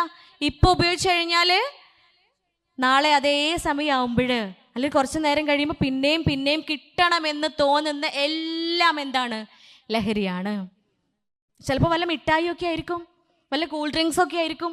ബട്ട് നമുക്ക് പിന്നെയും അത് കിട്ടണം, അത് എൻ്റെ ശരീരത്തിന് വേണം, അത് എനിക്ക് വേണം എന്ന് നമുക്ക് തോന്നുന്നുണ്ടെങ്കിൽ അത് ലഹരിയാണ്, അത് അഡിക്ഷനാണ്. ലഹരി ഉണ്ടാക്കുന്ന എല്ലാ പദാർത്ഥങ്ങളും, അത് നിക്കോട്ടിൻ ആയിക്കോട്ടെ, അത് പിന്നെ MDMA ആയിക്കോട്ടെ, LSD ആയിക്കോട്ടെ, പല രൂപത്തിൽ അത് അവൈലബിളാ. ഡോക്ടറുടെ അനുഭവം പറഞ്ഞു തരാണേ. 6ാം ക്ലാസ് പഠിക്കുന്ന ഒരു മോനെ ഡോക്ടറെ അടുത്ത് കൗൺസിലിങ്ങിന് വന്ന്, അങ്ങനെ അവനെ കൗൺസിലിംഗ് ഒക്കെ ചെയ്തുകൊണ്ടിരിക്കുന്നതിൻ്റെ ഇടയിൽ 2ാമത്തെ ദിവസം അവൻ എൻ്റെ അടുത്ത് അവൻ്റെ പോക്കറ്റിൽ നിന്ന് ഒരു ചെറിയൊരു പാക്കറ്റ് എടുത്തിട്ട് എൻ്റെ കയ്യിൽ തന്നു. എൻ്റെ കയ്യിൽ തന്നിട്ട് അവൻ എന്താ ഡോക്ടർ ഇത് എന്താണെന്ന് അറിയുമോ എന്ന് ചോദിച്ചു എൻ്റെ അടുത്ത്. ഞാൻ പറഞ്ഞു എനിക്കത് മനസ്സിലായിട്ടില്ലല്ലോ കുഞ്ഞ്, ഇത് എന്താന്ന് ചോദിച്ചു.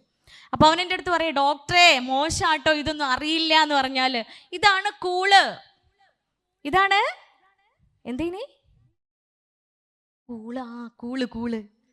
അത് മാത്രല്ല, അതിൻ്റെ കൂടെ അവൻ ഒന്നും കൂടെ പറഞ്ഞു, ഡോക്ടറെ നിങ്ങൾ അതൊന്ന് ചുണ്ടിൻ്റെ താഴെ വെച്ച് നോക്കി, നിങ്ങൾക്ക് സ്വർഗം കാണാൻ പറ്റുമെന്ന്. നിങ്ങൾക്ക് സ്വർഗം കാണാൻ പറ്റും. ഏത് സ്വർഗം? ഏത് സ്വർഗം? നമ്മൾ 5 നേരവും കഷ്ടപ്പെട്ട് ഉളുവൊക്കെ ഉണ്ടാക്കി പള്ളിയിൽ പോയി നിസ്കരിക്കണത് എന്തിനാ? സ്വർഗം കിട്ടാന് അല്ലേ? ഒരു പാവപ്പെട്ട ഒരാളെ കണ്ടാൽ നമ്മളെ കയ്യിൽ 10 ഉറുപ്പ്യ ഉണ്ടാവുള്ളൂ. ആകെ വാപ്പാനോട് ചോദിച്ച് തന്ന 10 ഉറുപ്പ്യ ആയിരിക്കും. പക്ഷെ നമ്മളാ പാവപ്പെട്ട ആളെ കാണുമ്പോൾ അയാൾക്കൊരു നേരം ഭക്ഷണം കഴിക്കാൻ പോലും ഇല്ലല്ലോ. ഞാൻ എത്ര നേരം ഭക്ഷണം കഴിക്കുന്നുണ്ട്, എനിക്ക് എന്തെല്ലാം തിന്നാനുണ്ട്, അയാൾക്കൊരു നേരം പോലും തിന്നാനില്ലല്ലോ എന്ന് കരുതി നമ്മൾ വലത് കൈ കൊണ്ട് കൊടുക്കൂലേ, ഇടത് കൈ പോലും അറിയാതെ. ഇതെന്തിനാ? നമ്മളടുത്ത് ഇല്ലാഞ്ഞിട്ടും നമ്മളത് കൊടുക്കണത് എന്തിനാ? ഈ പറഞ്ഞ സ്വർഗം കിട്ടാൻ വേണ്ടിയിട്ടാ അല്ലേ? സുബൈക്ക് കോരി ചൊരിയണ മഴയത്തും തണുപ്പത്തും AC ഒക്കെ ഓഫ് ചെയ്ത് പുതപ്പൊക്കെ മാറ്റി നമ്മൾ പള്ളിയിൽ പോണതും അല്ലെങ്കിൽ വീട്ടിൽ നിന്ന് നിസ്കരിക്കണതൊക്കെ എന്തിനാ? ഈ സ്വർഗത്തിന് വേണ്ടിയിട്ടാ. ഉമ്മാനെ ഉപ്പാനെ അനുസരിക്കുന്നതും അധ്യാപകരെ ബഹുമാനിക്കുന്നതും വഴിയിലൂടെ നടന്നു പോകുമ്പോൾ വഴിയിൽ ഒരു കല്ല് കണ്ടാലും മുള്ള് കണ്ടാലും അത് മാറ്റുന്നതൊക്കെ എന്തിനാ? സ്വർഗം കിട്ടാൻ വേണ്ടിയിട്ടാ. ഈ സ്വർഗത്തിന് വേണ്ടി ഇങ്ങനെ കഷ്ടപ്പെടുമ്പോഴേ, നമ്മളിങ്ങനെ പ്രാർത്ഥിച്ച് അള്ളാഹിനോട് ഇങ്ങനെ ദുആ ചെയ്ത് സ്വർഗം കിട്ടണേ സ്വർഗം കിട്ടണേ സ്വർഗം തരണേ എന്ന് തേടിയിരിക്കുമ്പോഴാ ഓൻ വന്ന് പറയണത് അത് ചുണ്ടിൻ്റെ താഴെ വെച്ചാൽ സ്വർഗം കിട്ടുമെന്ന്. ഇല്ലേ? കൂളേ ചുണ്ടിൻ്റെ താഴെ വെച്ചാൽ സ്വർഗം കിട്ടുമെന്ന്. സ്വർഗം കിട്ടുമല്ലോ. ഇത് ഏത് സ്വർഗാന്നറിയോ നിങ്ങൾക്ക്? ഏത് സ്വർഗാന്നറിയോ? ചുണ്ടിൻ്റെ താഴെ അങ്ങോട്ട് വെക്കുമ്പോഴത്തേനെ അത് രക്തത്തിലേക്ക് അങ്ങ് അബ്സോർബ് ആവുകയാണ്. രക്തം അതിനുള്ളിലുള്ള ആ ടോക്സിക് മെറ്റീരിയലിനെ അങ്ങ് ആഗിരണം ചെയ്ത് അബ്സോർബ് ചെയ്ത് ഡയറക്റ്റ് ബ്രെയിനിലെത്തുക. ന്യൂറോ ടോക്സിസിറ്റി ഉണ്ടാക്കുന്നത്, അതിനെ വിളിക്കുന്ന പേരാണ് ന്യൂറോ ടോക്സിസിറ്റി. ഇപ്പോൾ അവൈലബിൾ ആയ എല്ലാ ഡ്രഗ്സും, MDMA ആയിക്കോട്ടെ, LSD ആയിക്കോട്ടെ, കൂൾ ആയിക്കോട്ടെ, ഹാൻഡ്സ് ആയിക്കോട്ടെ, എത്തനോൾ ആയിക്കോട്ടെ, കെന്നാബിസ് ആയിക്കോട്ടെ, ഇങ്ങനെ തുടങ്ങിയിട്ടുള്ള എല്ലാ ഡ്രഗ്സും എന്താ ന്യൂറോ ടോക്സിക് ആണ്. ന്യൂറോൺസിനെ ഡയറക്റ്റ് തലച്ചോറിനെ എഫക്റ്റ് ചെയ്യുക. ശരിയാ, ന്യൂറോൺസ് അതങ്ങോട്ട് അബ്സോർബ് ചെയ്ത് കഴിഞ്ഞാണ്ടല്ലോ പിന്നെ ടീച്ചർ എത്ര അടിച്ചിട്ടും കാര്യമില്ല, നമ്മൾ സ്വർഗത്തിലായിരിക്കും. ഇല്ലേ? എത്ര ഉപദേശിച്ചിട്ടും കാര്യമില്ല, നമ്മൾ സ്വർഗത്തിൽ അമായാ ലോകത്താ. നമുക്കൊന്നും അറിയണ്ട. ചുറ്റും ഇനി ബോംബ് വീണ് ബിൽഡിങ് പൊളിഞ്ഞാടി വീണാലും നമ്മളതൊന്നും അറിയില്ല. നമ്മൾ സ്വർഗത്തിലാ. പക്ഷെ ഈ സ്വർഗത്തിനൊരു പ്രത്യേകത ഉണ്ട് ഇല്ലേ? എന്താ? ഈ സ്വർഗം കിട്ടാൻ കാരണം അവിടെ ഡോപ്പാമൈൻ ക്രഷ് ഉണ്ടാവും. ഈ കൂള് വെക്കുമ്പോൾ, ഹാൻഡ്സ് വെക്കുമ്പോൾ ലഹരി ഉണ്ടാക്കുന്ന സ്റ്റിക്കർ രൂപത്തിലോ മിഠായി രൂപത്തിലോ ഡ്രിങ്ക്സ് രൂപത്തിലോ എങ്ങനെയും നമുക്കിത് തരും. എന്തിനാ? നമ്മളെ അതിൽ പെടുത്താൻ വേണ്ടിയിട്ട് ഇത് ഉപയോഗിച്ചു എന്ന്. ഒരു കുട്ടീനെ കൗൺസിലിങ്ങിന് കൊണ്ടുവന്നപ്പോഴേ ആദ്യമായിട്ട് ഈ കുട്ടി MDMA ഉപയോഗിച്ചത് എങ്ങനെയാണെന്നറിയോ? ബബ്ലി എന്ന് പറഞ്ഞൊരു മിഠായി ഉണ്ടോ? ബബ്ലിയോ? കാഡ്ബറിൻ്റെ ഇല്ല, ഡയറി മിൽക്കിൻ്റെ എന്തോ വേർഷൻ എന്ന് തോന്നുന്നു. അതിൻ്റെ ഉള്ളിൽ വെച്ചിട്ടാണ് MDMA കൊടുത്തത്. പ്രിയപ്പെട്ട കുഞ്ഞുങ്ങൾ, ആര് തന്നാലും വാങ്ങരുത്. ഈ ചങ്കും കരളൊക്കെ ആയിക്കോട്ടെ, ഓൾ നിങ്ങളെ ചങ്കിൻ്റെ ചങ്കൊക്കെ ആയിക്കോട്ടെ, ഈ ഓൻ നിങ്ങളെ ചങ്കിൻ്റെ ചങ്കൊക്കെ ആയിക്കോട്ടെ, തന്നാൽ തിന്നണ്ട. അല്ലേ? പൊട്ടിച്ച് തന്നാൽ തീരെ തിന്നരുത്. പൊട്ടിക്കാത്ത കവറാണെങ്കിൽ വീട്ടിൽ പോയി ചെക്ക് ചെയ്തിട്ട് തിന്നാൽ മതി. കാരണം എന്താ? ഓർക്ക് വേറെ ആരെങ്കിലും കൊടുത്തതായിരിക്കും. ഇതൊക്കെ എന്തിനാ? ഒരു തവണ ഉപയോഗിച്ച് കഴിഞ്ഞാൽ പിന്നെയും ഉപയോഗിക്കണം നമുക്ക് തോന്നും. ഈ കുട്ടിക്ക് ഒരു തവണ ഡയറി മിൽക്ക് കൊടുത്തു, പിന്നെയും തിന്നണം തോന്നി, പിന്നെയും ചോദിച്ചു. മൂന്നാമത്തെയും നാലാമത്തെയും അഞ്ചാമത്തെയും തവണ ഡയറി മിൽക്ക് ചോദിച്ചപ്പോഴേ ഇത് കൊടുത്ത 10ാം ക്ലാസ്സിലെ പെൺകുട്ടി എന്താ പറഞ്ഞെന്നറിയോ? ഇനി വെറുതെ തരൂല്ല, ഇനി പൈസ വേണം എന്ന്. 5ാമത്തെ തവണ ഒക്കെ കിട്ടിയേ പറ്റൂ. കാരണം ഡ്രഗ്സ് അല്ലേ, ലഹരി ഉണ്ടാക്കിയില്ലേ, അഡിക്ഷൻ വന്നില്ലേ, സ്വർഗത്തിലെത്തിയില്ലേ, അവിടെ ഡോപ്പാമിൻ ക്രഷ് ഉണ്ടായില്ലേ. ഡോപ്പാമിൻ ക്രഷ് ഉണ്ടായി, ഹാപ്പിയായി, സാറ്റിസ്ഫാക്ഷൻ ആയി. ഈ ഡ്രഗ്സ് കാരണം ഡോപ്പാമിൻ ക്രഷ് സംഭവിച്ചു കഴിഞ്ഞാൽ പിന്നെ മക്കളെ നമ്മളെ ഉമ്മയും വാപ്പയും കെട്ടിപ്പിടിച്ച് ഉമ്മച്ചിട്ട് കാര്യമില്ല. നേരത്തെ ഉണ്ടായ പോലെയുള്ള ഡോപ്പാമിൻ ക്രഷ് ഉണ്ടാവില്ല. ഫസ്റ്റ് റാങ്ക് വാങ്ങിയിട്ട് കാര്യമില്ല, എല്ലാത്തിലും നന്നായി പെർഫോം ചെയ്തിട്ട് കാര്യമില്ല, ഹോംവർക്ക് നന്നായി ചെയ്തിട്ട് കാര്യമില്ല, നല്ല കാര്യങ്ങളൊന്നും ചെയ്തിട്ട് കാര്യമില്ല. പിന്നെ നമ്മുടെ ബ്രെയിൻ ഡോപ്പാമിൻ ക്രഷ് ഉണ്ടാക്കൂല. കാരണം അതിനേക്കാൾ ഇൻറ്റൻസിറ്റിയിൽ ഡോപ്പാമിൻ ക്രഷ് ഉണ്ടാക്കിയത് ഡ്രഗ്സാ. അത് വരട്ടെ എന്ന് ശരീരം അങ്ങോട്ട് തീരുമാനിക്കും. മൂപ്പർക്ക് വല്ല ഐഡിയ ഒന്നുമില്ലേ? നമുക്കാണ് അതിനെക്കുറിച്ച് വിചാരവും ജാഗ്രതയും ഉണ്ടാവേണ്ടത്. നമ്മളാണ് അതിനെക്കുറിച്ച് എപ്പോഴും ശ്രദ്ധയുള്ളവരാവേണ്ടത്. അതുകൊണ്ട് സേ നോ ടു ഡ്രഗ്സ്. ഒരിക്കലും എത്ര ഡീപ്പായിട്ടുള്ള ഫ്രണ്ട് ആയിക്കോട്ടെ, നമ്മുടെ ചങ്കും കരളുവായ കൂട്ടുകാരനും ആയിക്കോട്ടെ, നമ്മളെടുത്ത് ഉപയോഗിക്കാൻ പറഞ്ഞാൽ ഒരിക്കൽ പോലും ഉപയോഗിക്കരുത് കുഞ്ഞുങ്ങളെ. ഡോക്ടർക്ക് വരുന്ന മക്കളൊക്കെ പറയണത് എന്താണെന്നറിയോ? ഡോക്ടറെ ഒന്ന് അറിയാൻ വേണ്ടി ഉപയോഗിച്ച് തുടങ്ങിയതാന്ന്. ഇതെന്താണെന്ന് അറിയാൻ വേണ്ടി ഉപയോഗിച്ച് തുടങ്ങിയതാ. ഇപ്പം എവിടെയാണ് ഇരിക്കുന്നതെന്നറിയോ? ഡി അഡിക്ഷൻ സെൻറ്ററിൽ. നിങ്ങൾക്ക് സമയം കിട്ടുമ്പോൾ ഉമ്മാൻ്റെയും വാപ്പാൻ്റെ ഒക്കെ കൂടെ ഒന്ന് ഡി അഡിക്ഷൻ സെൻറ്ററുകളൊക്കെ ഒന്ന് സന്ദർശിക്കാൻ പോവുക കേട്ടോ. ഡി അഡിക്ഷൻ സെൻറ്ററിൽ പോയാൽ കാണാൻ പറ്റും 4ാം ക്ലാസ് മുതലുള്ള കുട്ടികൾ ഇങ്ങനെ ഡ്രഗ്സ് ഉപയോഗിച്ച് അഡിക്ഷൻ വന്ന് അവരുടെ ശരീരത്തെ ആക്രമിക്കും, വരുന്നവരെ മാന്തും പിച്ചും കടിക്കും, എല്ലാവരും ഉപദ്രവിക്കും, ഇറങ്ങി ഓടും, ഭ്രാന്തന്മാരായി മാറുന്ന കുട്ടികൾ. എന്താ ചെയ്യാന്നറിയോ? കെട്ടിയിടും, ചങ്ങല കൊണ്ട് കെട്ടിയിടും ഡോക്ടറും സിസ്റ്റർമാരും. അടിക്കണത് എന്തിനാ? ശിക്ഷയല്ല, ചികിത്സയാണ്. അങ്ങനെ അതിൻ്റെ ഉള്ളിൽ നടക്കുന്ന കാര്യങ്ങൾ പിന്നീട് നല്ലൊരു ജീവിതം നമുക്ക് ഉണ്ടാവില്ല. അപ്പോഴത്തന്നെ ഞരമ്പുകളും നാഡികളും രക്തക്കുഴലുകളും അവയവങ്ങളും ഒക്കെ നശിച്ചു പോയിട്ടുണ്ടാവും. പിന്നെ എന്ത് ജീവിത? പിന്നെ അങ്ങനെ പഠിച്ചവൻ ആയുസിട്ട് അത്രയും അങ്ങനെ അങ്ങോട്ട് പോവും. അതല്ലേ അള്ളാൻ്റെ പ്രവാചകൻ കരീം സല്ലല്ലാഹു അലൈഹി വസല്ലം നമ്മെ അന്ന് പഠിപ്പിച്ചു അല്ലേ? 6ാം നൂറ്റാണ്ടിൽ നമ്മളെ പഠിപ്പിച്ചു, ലഹരി സർവ്വ തിന്മകളുടെയും മാതാവാണ്. കഴിഞ്ഞ വർഷം നമ്മുടെ കേരളത്തിൽ നടന്ന ക്രൈംസിൽ 98% ക്രൈമുകളും കൊലപാതകങ്ങളും എല്ലാത്തരം ക്രൈമുകളും നടന്നത് ലഹരികളുടെ ഉപയോഗം കാരണം. അപ്പം എൻ്റെ കുട്ടികൾ, ഇന്നിവിടെ കൂടിയ മക്കൾ, നിങ്ങൾ ഒരാൾ നന്നായാൽ മതി, ഒരാൾ തീരുമാനം എടുത്താൽ മതി, ഞാൻ ഒരിക്കലും ലഹരിയുമായി ബന്ധപ്പെടില്ല, ലഹരി ഞാൻ എൻ്റെ കൈ കൊണ്ട് തൊടുക പോലും ചെയ്യൂല എന്ന് അങ്ങനെ തീരുമാനമെടുക്കുന്ന നല്ല കുട്ടികളായി മാറുക. കാരണം ഡോപ്പാമൈൻ ക്രഷ് നന്മ ചെയ്യാതെ അവിടെ ഉണ്ടാവും. ഇതാണ് narcotics. The second thing is gambling is nothing but mobile phone and social medias. അല്ലേ? എൻ്റെ ഡോക്ടറെ അതില്ലാണ്ട് എങ്ങനെയാ?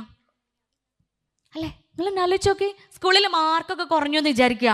എനിക്ക് അങ്ങനെ ഇനിട്ട് എനിക്ക് മാത്സിന് മാർക്ക് തന്നെ കിട്ടലില്ല. ഇനി എനിക്ക് മാത്സിന് മാർക്കേ കിട്ടാറുണ്ടായിരുന്നില്ല. എന്നിട്ട് ഞാൻ വീട്ടിൽ അങ്ങോട്ട് ചെല്ലും, ഇങ്ങനെ ബസ്സിലൊക്കെ നിൽക്കുമ്പോൾ ഇങ്ങനെ ആലോചിക്കും അടുത്ത എക്സാമിന് ഫുൾ മാർക്ക് വാങ്ങണം. വീട്ടിൽ ചെന്നിട്ട് യൂണിഫോം പോലും മാറ്റൂല, നേരെ ചെല്ലുക, ചായ കുടിക്കൂല, ബാഗ് വെക്കും, പുസ്തകം എടുക്കും, വായിക്കും. അങ്ങനെ പഠിച്ച് ഞാൻ ഫുൾ മാർക്ക് വാങ്ങും എന്നുള്ള പ്രതിജ്ഞയൊക്കെ എടുക്കൂട്ടാ. വീട്ടിലെത്തി ബസ്സൊക്കെ ഇറങ്ങി വീട്ടിൽ ചെന്ന് ബാഗ് താഴെ വെക്കുമ്പോഴാണ് ബാഗിൻ്റെ അടുത്ത് എന്ത് കാണുക? എന്ത്? ഫോണ്. ആരെ ഫോണ്? ഉമ്മാൻ്റെ ഫോണില്ലേ? ഉമ്മാൻ്റെ ഫോണിൻ്റെ ലോക്ക് ആർക്കാ അറിയാം? ഉമ്മക്ക്.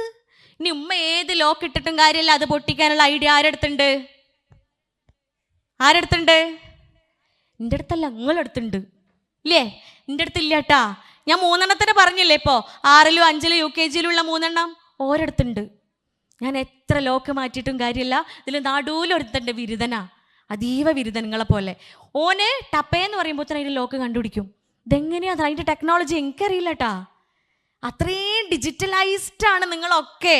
നിങ്ങൾ ഈ മാതാപിതാക്കളൊക്കെ നിങ്ങളെ കാര്യത്തിൽ, ഈ മൊബൈൽ ഫോണിൻ്റെ കാര്യത്തിൽ നിങ്ങളെ സംബന്ധിച്ച് എന്താ? ഔട്ട്ഡേറ്റഡാ. നിങ്ങളോ ഹൈലി അപ്ഡേറ്റഡാ അല്ലേ? ഡിജിറ്റലൈസ്ഡ് ആണ് നിങ്ങളെല്ലാവരും. നമുക്ക് അത്രയൊന്നും അറിയില്ല എന്ന്. അപ്പോൾ പറ്റിക്കാൻ എളുപ്പാ. ഇങ്ങനെ മനസ്സിലൊക്കെ വിചാരിച്ച് പഠിക്കണമല്ലോ എന്ന് കരുതി വീട്ടിൽ വരുമ്പോൾ ഫോൺ കാണുക, ഫോൺ തുറന്നു, ഉടനെ എന്ത് ചെയ്തു? എങ്ങടെ പോവാ ആദ്യം? ഫോൺ തുറന്ന ഉടനെ എങ്ങടെ പോവാ? Instagram, free fire. Free fire ഇല്ല? പൊന്നു മക്കളെ, ഫ്രീ ഫയർ ഗെയിം കളിക്കുന്ന കുട്ടികളാണ് എങ്കിൽ ആദ്യം മാതാപിതാക്കളോട് പറയാണ്, മക്കൾ ഫ്രീ ഫയർ ഗെയിം കളിക്കുന്നുണ്ടെങ്കിൽ കുട്ടികൾ കരഞ്ഞോട്ടെ, പട്ടിണി ഇടന്നോട്ടെ, എത്രയും വാശി കാണിച്ചോട്ടെ, ഒരിക്കലും സമ്മതിക്കാൻ പാടില്ല. ഫ്രീ ഫയർ, PUBG പോലുള്ള ഗെയിമുകൾ, അതിന് മാതാപിതാക്കളാണ് ഉത്തരവാദികൾ. മൊബൈൽ ഫോണിൻ്റെ യൂസേജ് സ്ട്രിക്ട്ലി പാരൻസ് ആണ് അതിന് കാരണക്കാർ. വേൾഡ് ഹെൽത്ത് ഓർഗനൈസേഷൻ്റെ ഏറ്റവും പുതിയ കണക്ക് പ്രകാരം 0 to 2 years 2 വയസ്സ് വരെയുള്ള കുഞ്ഞുങ്ങൾക്ക് 0 ആണ് സ്ക്രീൻ ടൈം. 2 വയസ്സ് വരെയുള്ള കുഞ്ഞുങ്ങൾക്ക് ഒരിക്കലും മൊബൈൽ ഫോൺ കൊടുക്കാൻ പാടില്ല. അവരുടെ കണ്ണുകൾ ഫോണിലേക്ക് നോക്കാനേ പാടില്ല. 2 വയസ്സ് മുതൽ 5 വയസ്സ് വരെ 1 hour ആണ് സ്ക്രീൻ ടൈം, മാക്സിമം 1 hour. 3 വയസ്സ് മുതൽ 5 വയസ്സ് വരെ മാക്സിമം 1 hour. എൻ്റർടൈൻമെൻറ്റ്, സ്റ്റഡീസ്, എല്ലാ പേർപ്പസിനും കൂടെ.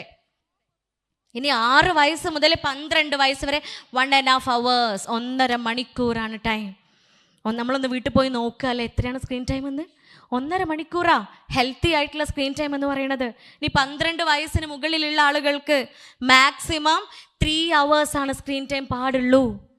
അതിൽ കൂടുതൽ സ്ക്രീൻ ടൈം ഉണ്ടോ എന്ന് ഉമ്മയും ഉപ്പയാണ് ആദ്യം ചെക്ക് ചെയ്യേണ്ടത്. മൊബൈൽ അഡിക്ഷന് മാറ്റാൻ വേണ്ടിയിട്ട് കുട്ടികളെ കൗൺസിലിങ്ങിന് കൊണ്ടുവന്ന് കഴിയുമ്പോഴേ, ട്രീറ്റ്മെൻ്റ് ഒക്കെ കഴിഞ്ഞിട്ട് കുട്ടികൾ ചോദിക്കുന്നൊരു ചോദ്യം ഉണ്ട്, അല്ല ഡോക്ടർ, എമ്മൻ്റെ ഇപ്പൻ്റെയും കാര്യത്തിൽ എന്താ തീരുമാനം എന്ന്. കാരണം ഉമ്മാക്കും ഉപ്പാക്കും തന്നെ മൊബൈൽ അഡിക്ഷനാ. ഉമ്മയും ഉപ്പയും തമ്മിലുള്ള മെയിൻ പ്രശ്നം എന്താ? ഉമ്മാനുപ്പ പരിഗണിക്കണില്ല. ഉമ്മ വന്ന് സംസാരിക്കുമ്പോഴൊക്കെ ഉപ്പാൻ്റെ കയ്യിൽ എന്താ? ഫോണാണ്, അല്ലെങ്കിൽ ഉമ്മൻ്റെ കയ്യിൽ എന്താ? ഫോണാണ്. അപ്പോൾ ആ വിഷയത്തിലേക്ക് ഞാൻ കൂടുതൽ പോകുന്നില്ല. ആദ്യം പാരൻസ് ആണ് മൊബൈൽ ഫോൺ മാറ്റി വെക്കേണ്ടത്. ക്വാളിറ്റി ടൈം വീട്ടിൽ ഉണ്ടാക്കണം. മക്കൾ കൂടെ ഉണ്ടാവുമ്പോൾ, ഭാര്യയും ഭർത്താവും കൂടെ ഉണ്ടാകുമ്പോൾ, വല്യമ്മയും വല്യപ്പയും കൂടെ ഉണ്ടാകുമ്പോൾ നോ മൊബൈൽ ഫോൺ. സ്ക്രീൻ ഒന്നും എടുക്കരുത്, ഒരു സ്ക്രീനും അവിടെ ഉണ്ടാവരുത്. അങ്ങനെ ഒരു ക്വാളിറ്റി ടൈം 1 hour എങ്കിലും വീട്ടിൽ നിർബന്ധമായിട്ട് ഉണ്ടാക്കേണ്ടതുണ്ട്. പാരൻസിൻ്റെ ഡ്യൂട്ടിയാണ്. ഇനി പൊന്നു മക്കളെ, ഒരു പക്ഷേ നിങ്ങൾ റീൽസ് ആയിരിക്കാം കാണുന്നത്, ഷോർട്സ് ആയിരിക്കാം. കൊറിയൻ റീൽസുകളും ഷോർട്സും സീരീസുകളൊക്കെ കാണുന്ന മക്കളുണ്ടെങ്കിൽ നിങ്ങൾ ശ്രദ്ധിക്കുക. അതോടുകൂടി ആ ഒരൊറ്റ റീല് കാണുന്നതോട് കൂടിയിട്ട് പഠിക്കാനുള്ള ത്വര നഷ്ടപ്പെടുക. പഠിക്കണം എന്നുള്ള തോന്നൽ നമ്മുടെ ഉള്ളിൽ നിന്ന് അങ്ങ് പോവാണ്.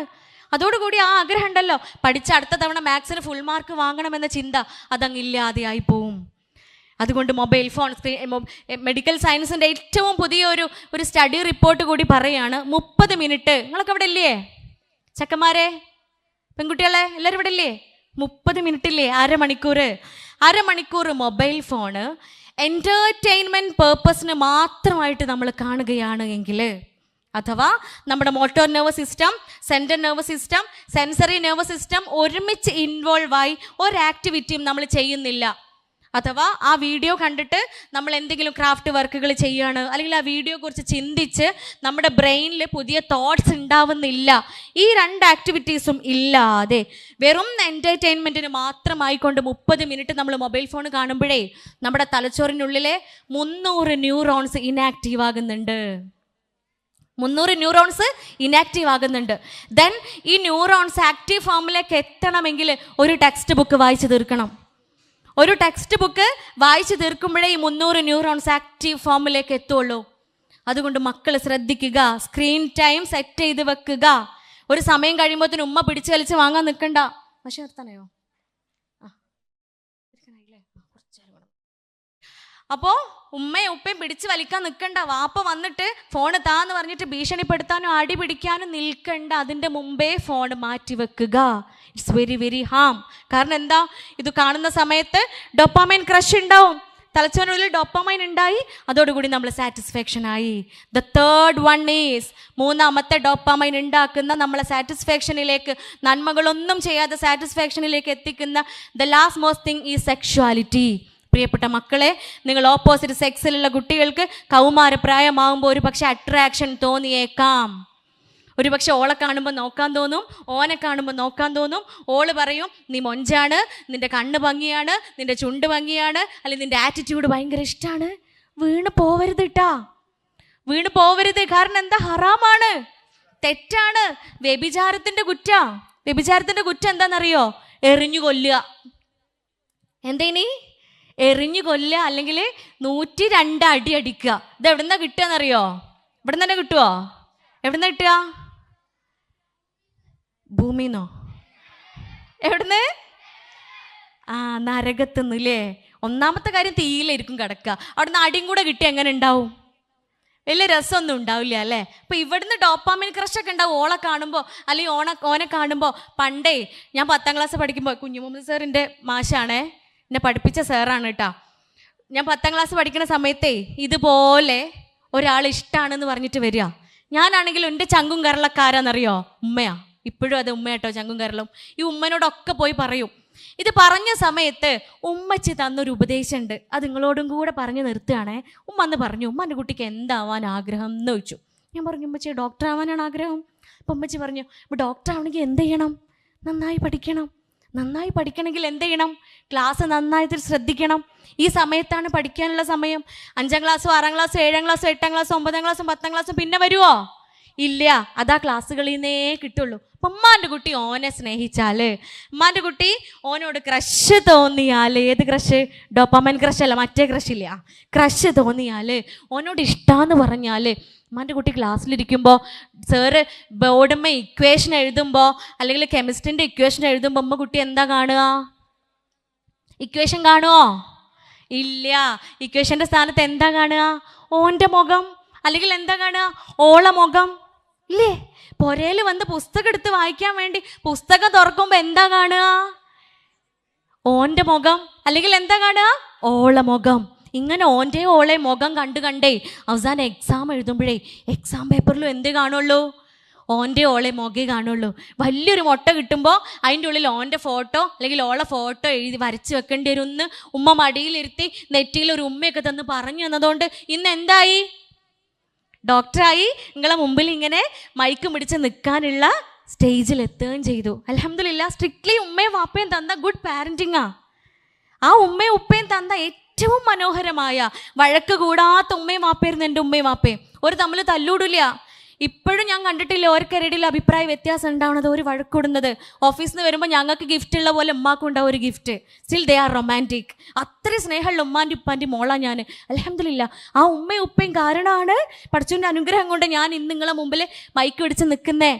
അന്ന് പ്രേമമെന്ന് പറഞ്ഞ് പിന്നാലെ പോയിരുന്നെങ്കിൽ ഇന്ന് ഡോക്ടർ ഫർഹാൻ ഔഷാദ് ഉണ്ടോ? ഇല്ല കുഞ്ഞുങ്ങളെ. പലതരത്തിലുള്ള തെറ്റുകുറ്റങ്ങളിലേക്ക് നമ്മൾ എത്തിപ്പോവും. അന്യനായ ഒരു പുരുഷനും സ്ത്രീയും തമ്മിൽ നോക്കുക എന്ന് പറയുന്നത് അവരുടെ തലയിലേക്ക് ഒരാണി അടിച്ചിറക്കുന്നത് പോലെയാണ് എന്ന് പ്രവാചകൻ കരീം സല്ലല്ലാഹു അലൈഹി വസല്ലമ നമ്മെ പഠിപ്പിക്കുന്നുണ്ട്. അതുകൊണ്ട് ബോയ്സ് ആണ് ഹഗ് ചെയ്യാൻ പോവണ്ട. ബോയ്സും ഗേൾസും ആണ് പരസ്പരം അങ്ങോട്ടും ഇങ്ങോട്ടും ഷെയ്ക്ക് ഹാൻഡ് കൊടുക്കൽ ഹറാമാണ്, തെറ്റാണ് എന്ന് മനസ്സിലാക്കുക. സംസാരിച്ചോളി, കുഴപ്പമൊന്നുമില്ല. വർത്താനം പറഞ്ഞോളി, കുഴപ്പമൊന്നുമില്ല. മനസ്സിൽ വേറെ ചിന്തകൾ ഉണ്ടാവരുത്. ചിന്തകൾ ഉണ്ടായാൽ എത്ര സമയം അതുമ്മ പോവാന്നറിയോ? സെക്ഷലി ട്രാൻസ്മിറ്റിംഗ് ഡിസോർഡേഴ്സ് എന്ന് പറയുന്ന അസുഖങ്ങളുണ്ട്. മാരകമായ രോഗങ്ങളാ, ലൈംഗിക രോഗങ്ങളാ, സെക്ഷൽ ഓർഗൻസിന് ഉണ്ടാവുന്ന രോഗങ്ങളാ. ഈ രോഗങ്ങൾ ഉണ്ടാവും. പ്രേമമായിരിക്കും തുടക്കം, അത് കഴിഞ്ഞ് ഡേറ്റിംഗ് തുടങ്ങും, അത് കഴിഞ്ഞ് പലതരത്തിലുള്ള തെറ്റുകളിലേക്കും പോകും. അതുകൊണ്ട് ഇനീഷ്യൽ ഫേസിൽ അതിൻ്റെ വേര് മുതലേ അറുത്ത് കളയുക. ഞാൻ ആ തെറ്റിലേക്ക് പോവില്ല. കൂട്ടുകാരൊക്കെ സെറ്റായിക്കോട്ടെ, ഞാൻ സെറ്റാവില്ല. കാരണം I have my own identity, I have my own ideology. പഠിക്കുമ്പോൾ എൻ്റെ ഡ്യൂട്ടി എന്താ? പഠിക്കുക, സ്വന്തം കാലിൽ നിൽക്കാനുള്ള പ്രാപ്തി നേടുക എന്നതാണ് പ്രിയപ്പെട്ട കുഞ്ഞുങ്ങളെ.